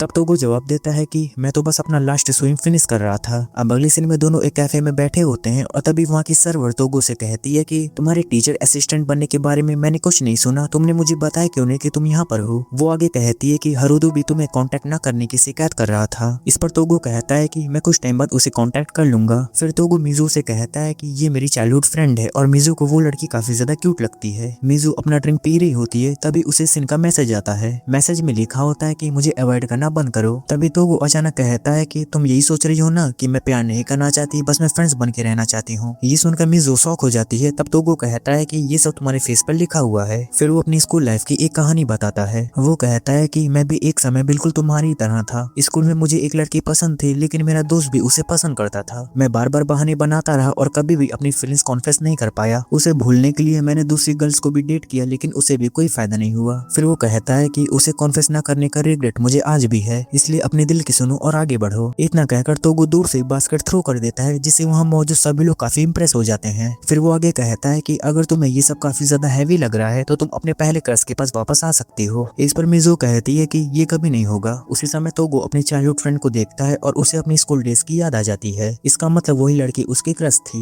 फिर मिजो कहती है कि मैं ट्राई करूंगी, मैं अपनी फीलिंग्स का सामना करना चाहती हूँ और मैं हमेशा आगे बढ़ती रहूंगी। दूसरी तरफ किजुकी स्विमिंग पूल में होता है लेकिन स्विमिंग करने के बजाय वो अपने ख्याल में खोया हुआ रहता है। तभी सोगो मजाक में कहता है कि देखो वहाँ मिजो और सिन है। ये सुनकर किजुकी तुरंत उठ जाता है और तभी सोगो हंसते हुए कहता है अरे मैं तो मजाक कर रहा था यार, तुम तो बिल्कुल खोए हुए पपी की तरह लग रहे हो। फिर सोगो कहता है कि तुमने शायद नोटिस नहीं किया लेकिन बचपन से सिन हम सब में सबसे ज्यादा पॉपुलर रहा है। वो लड़कियों के साथ कोल्ड रहता है लेकिन रोमांस हैंडल करने में वो सबसे ज्यादा एक्सपर्ट है। ये सुनकर किजुकी और भी ज्यादा टेंशन में आ जाता है। फिर सोगो कहता है कि गिफ्ट की चिंता छोड़ो, वो अभी पूरी तरह मिजो पर फोकस कर रहा होगा। ये सुनकर किजुकी काफी दुखी हो जाता है। तब सोगो कहता है कि क्या तुम रोने वाली हो क्योंकि सिन ने मिजो को तुमसे छीन लिया। इधर मिजो और सिन तोगो के गिफ्ट के लिए शॉपिंग करने जाते हैं। एलिवेटर में बहुत ही ज्यादा भीड़ होती है तो सिन मिजो को अपने पास पकड़ लेता है। इससे मिजो के दिमाग में किस वाला मोमेंट घूमने लगता है और वो खुद से कहती है कि अरे शांत हो जाओ, हम बस तोगो का गिफ्ट खरीदने आए हैं। एलिवेटर से बाहर आने के बाद सिन मिजो का हाथ पकड़ लेता है। फिर दोनों टाई चूज करने लगते हैं। तब मिजो सोचती है कि सिन हमेशा से काफी ज्यादा शांत रहा है। कई लड़कियों ने उसे अप्रोच किया लेकिन उसने काफी कूल तरीके से सबको मना कर दिया। पहले तो वो रोमांस से दूर रहता था लेकिन अब सब कुछ बदल रहा है। तभी सिन टाई ट्राई करने के बहाने फिर से मिजो के करीब आ जाता है। तब मिजो उसे कहती है कि क्या तुम मेरा मजाक उड़ा रहे हो, लेकिन सिन कोई भी जवाब नहीं देता। इससे मिजो काफी फ्रस्ट्रेटेड हो जाती है। उसके बाद दोनों बुक स्टोर पर जाते हैं। वहाँ मिजो लंबी लाइन में लाकर स्टिक्स खरीदती है। वो सिन को लाइन में खड़े रहने के लिए थैंक्स बोलती है। तभी सिन उसके पास आता है और उसके हाथ वाला स्टिक खुद खा लेता है। मिजो फिर से हैरान हो जाती है तो सिन कहता है ये काफी टेस्टी है ना। उन्हें देखकर एक लड़की कहती है कि मैं उसकी गर्लफ्रेंड से काफी जेलस हूँ। ये सुनकर मिजो को सिन पर और भी ज्यादा गुस्सा आने लगता है। उधर सुगो किजुकी से कहता है कि सिन के बारे में कई चीजें हैं जो तुम अभी तक नहीं जानते। किजुकी पूछता है और क्या? तब सुगो कहता है सिन बहुत ही ज्यादा सीरियस टाइप का बंदा है, उसने तो मैरिज तक का प्लान कर रखा है। ये सुनकर किजुकी जोर से चिल्ला पड़ता है। फिर सुगो कहता है कि वो उस टाइप का बंदा है जो गर्लफ्रेंड बॉयफ्रेंड की स्टेज स्किप करके सीधा शादी के बारे में सोचता है। हो सकता है कि मिजो को पता भी न चले और वो मैरिज सर्टिफिकेट पर साइन भी कर दे। और ये सब सुन के किजुकी पूरी तरह घबरा जाता है। उधर सिन और मिजो घूम रहे होते हैं और वहाँ पर एक कपल की वेडिंग फोटो शूट चल रही होती है। मिजो रुककर उन्हें देखने लगती है लेकिन सिन के दिमाग में कुछ और ही चल रहा होता है। वो मिजो को वेडिंग ड्रेस में इमेजिन करने लगता है। फिर मिजो उसे चलने के लिए कहती है लेकिन सिन उसे रोककर कहता है कि मैं तुम्हें एक जगह ले जाना चाहता हूँ। फिर वो मिजो को सिटी स्काईलाइन पर ले जाता है। ये जगह मिजो को बहुत ही ज्यादा पसंद आती है और वो पूछती है क्या तुम यहाँ अक्सर आते रहते हो, लेकिन सिन कुछ भी नहीं कहता। फिर मिजो कहती है कि ये जगह बहुत ही ज्यादा रिलैक्सिंग है और फेस्टिवल की वजह से तुम भी बहुत ही ज्यादा बिजी रहने लगे हो। लेकिन सिन फिर भी चुप रहता है। तब मिजो सोचती है कि आज ये पूरा समय इतना शांत क्यों है। फिर सिन फाइनली कहता है कि मैं घर नहीं जाना चाहता, मैं तुम्हारे साथ रहना चाहता हूँ और उस समय मैं तुम्हारा मजाक नहीं बना रहा था, मैं सच में तुम्हें अपने पास रखना चाहता हूँ। ये सुनकर मिजो शौक रह जाती है और वो सोचती है मैंने सिन को इस तरह कभी नहीं देखा। तभी उसका बैलेंस बिगड़ जाता है और वो गिरने वाली होती है लेकिन सिन उसे पकड़ लेता है और उसके फोरहेड पर किस करता है। फिर वो धीरे से कहता है कि काश ये दिन कभी खत्म ही ना हो। अब नीचे आते समय सिन कहता है मैंने ऑलरेडी डिसाइड कर लिया है कि मैं तुम्हारे साथ ही रहना चाहता हूँ, जब तुम रेडी हो जाओ तो मुझे बता देना। ये सुनकर मिजो कहती है कि सिन कभी शांत नहीं था, मैं बस उसके बारे में जानती ही नहीं थी। अब नेक्स्ट सीन में पास्ट का सीन दिखाया जाता है जहाँ पे किजुकी और सिन दोनों एक साथ मिजो के घर पर आते हैं। किजुकी उसके लिए पानी लाता है जबकि सिन उसे ठंड से बचने के लिए अपना जैकेट दे देता है। यानी ये दोनों के बीच एक कोल्ड वॉर शुरू हो जाती है। किजुकी कहता है कि मैं मिजुओ के साथ लंच पर जा रहा हूँ, तो सिन जवाब देता है कि स्कूल के बाद मैं मिजुओ को होमवर्क में हेल्प करूंगा। फिर किजुकी कहता है कि मैं उसकी क्लीनिंग ड्यूटी में हेल्प करूंगा, और सिन बोलता है कि हम वीकेंड पर सिनेमा भी जाने वाले हैं। इन दोनों की कंपटीशन देखकर मिजुओ परेशान हो जाती है और इन दोनों को अलग कर देती है। इसके बाद मिजुओ चिका के साथ बैठी होती है, तो चिका पूछती है क्या तुम ठीक हो? तुम अभी 10 साल की बच्ची की तरह लग रही हो। इस पर मिजुओ कहती है कि अब इन दोनों का बहुत ही ज्यादा हो रहा है, मैं बस घर जाकर आराम से अपने मांगा पर काम करना चाहती हूँ। तब चिका हंसते हुए कहती है कि कोल्ड हार्टेड सिन को देख के मैं भी पूरी तरह सरप्राइज हूँ, सच में प्यार लोगों को बदल देता है। मिजुओ तुरंत कहती है कि इसमें कुछ फनी नहीं है, लेकिन चिका जवाब देती है कि तुम्हें इसे एंजॉय करना चाहिए। जीरो रोमांटिक एक्सपीरियंस के साथ तुम अपना रोमांस मांगा कैसे लिखोगी? ये सुनकर मिजुओ और भी ज्यादा परेशान हो जाती है। तभी उसे याद आता है कि आज मांगा कंपटीशन का रिजल्ट आने वाला है। अब कुछ समय बाद सिन, किजुकी, सुगु और आयरू सब मिजुओ के घर पर पहुंचते हैं, लेकिन मिजुओ घर पे नहीं होती, हालांकि उसका बैग वहीं पड़ा होता है। उसी समय चिका आयरू को मैसेज करती है मिजुओ का मांगा कंपटीशन में सिलेक्शन नहीं हुआ और वो काफी ज्यादा उदास लग रही थी, तुम जाकर एक बार चेक कर लो। ये सुनकर किजुकी कहता है कि मैं उसे ढूंढने जा रहा हूँ, लेकिन आयरू उसे रोक लेता है और कहता है कि मुझे पता है कि वो कहाँ होगी, ये सब तुम मुझ पे छोड़ दो। और ये सुन के बाकी सभी थोड़े हैरान दिखते हैं। फिर आयरू मिजुओ को ढूंढने के लिए दौड़ता है और दौड़ते समय उसे अपना पास्ट याद आता है। उस समय उसकी हालत बहुत खराब थी। कुछ लड़के उसे ताना मारते हुए कहते हैं कि दोया तुम्हें पसंद करती है, लेकिन इसका मतलब ये मत समझना कि तुम कोई स्पेशल हो, और वैसे भी हमने तुम्हें अभी तक एक्सेप्ट नहीं किया, तुम यहाँ बिलोंग नहीं करते और तुम्हारे पास जाने के लिए कहीं जगह भी नहीं है। और ये कहकर वो लोग हंसते हुए उसे अकेला छोड़ के वहाँ से चले जाते हैं। उसके बाद आयरू जाकर एक पार्क में बैठ जाता है। तभी मिजुओ उसे ढूंढते हुए पहुंच जाती है और कहती है कि मुझे पता था कि तुम यहीं मिलोगे। वो उसकी चोट देकर कहती है कि चलो हॉस्पिटल चलते हैं, तुम्हारी मॉम और बाकी सब लोग तुम्हारी चिंता कर रहे हैं। तभी आयरू उसका हाथ पकड़ लेता है और कहता है कि मैं अभी खुद से नफरत करता हूँ, लेकिन अगर मैं तुम्हारे साथ रहूँ तो मैं खुद को बदल सकता हूँ। और वो मिजुओ को प्रपोज कर देता है, लेकिन मिजुओ उसे तुरंत मना कर देती है और कहती है कि तुम मुझे रोमांटिक वे में प्यार नहीं करते है ना। फिर उसके करीब जाकर कहती है कि अगर मैं तुम्हारी गर्लफ्रेंड नहीं भी हूँ ना, तो भी मैं हमेशा तुम्हारे साथ रहूंगी एक दोस्त बनकर। और ये कहकर वो आयरू को हक कर लेती है। इसके बाद कहानी फिर से प्रेजेंट में आ जाती है, जहाँ मिजुओ उसी पार्क में बैठी होती है और ये जगह उनका सीक्रेट स्पॉट होता है। और तभी आयरू उसे ढूंढते हुए वहाँ पहुंच जाता है। वो कहता है कि कंपटीशन की वजह से इतना ज्यादा टेंशन मत लो, लेकिन मिजुओ उदास होकर कहती है कि मैं एलिमेंट्री स्कूल से ट्राई कर रही हूँ, लेकिन अभी तक मेरा सिलेक्शन नहीं हुआ, शायद मुझ में कोई टैलेंट ही नहीं है। मुझे लगता है कि मुझे मांगा छोड़कर अपनी पढ़ाई पर फोकस करना चाहिए। ये सुनकर आयरू उसे हक कर लेता है और कहता है कि बस अब कुछ मत बोलो, जब मैं मिडिल स्कूल में टूट रहा था तब तुम्हारी बातों ने मुझे बचाया था, और आज मैं वही बात तुमसे कह रहा हूँ। फ्यूचर में तुम चाहे मांगा आर्टिस्ट बनो, ऑफिस वर्कर बनो या मॉडल बनो, मैं हमेशा तुम्हारे दोस्त रहूंगा। और ये सुन के दोनों हंसने लगते हैं। कुछ देर बाद दोनों मिजुओ के घर लौट आते हैं और आयरू उसे बाय बोलकर वहाँ से जाने लगता है। तब मिजुओ उसे फिर से थैंक्स बोलती है। तभी आयरू की नजर किजुकी पर पड़ती है, जो अभी तक मिजुओ का इंतजार कर रहा था। आयरू कहता है कि मैंने बाकी लोगों को जाने के लिए कहा था, लेकिन शायद किसी ने सुना नहीं।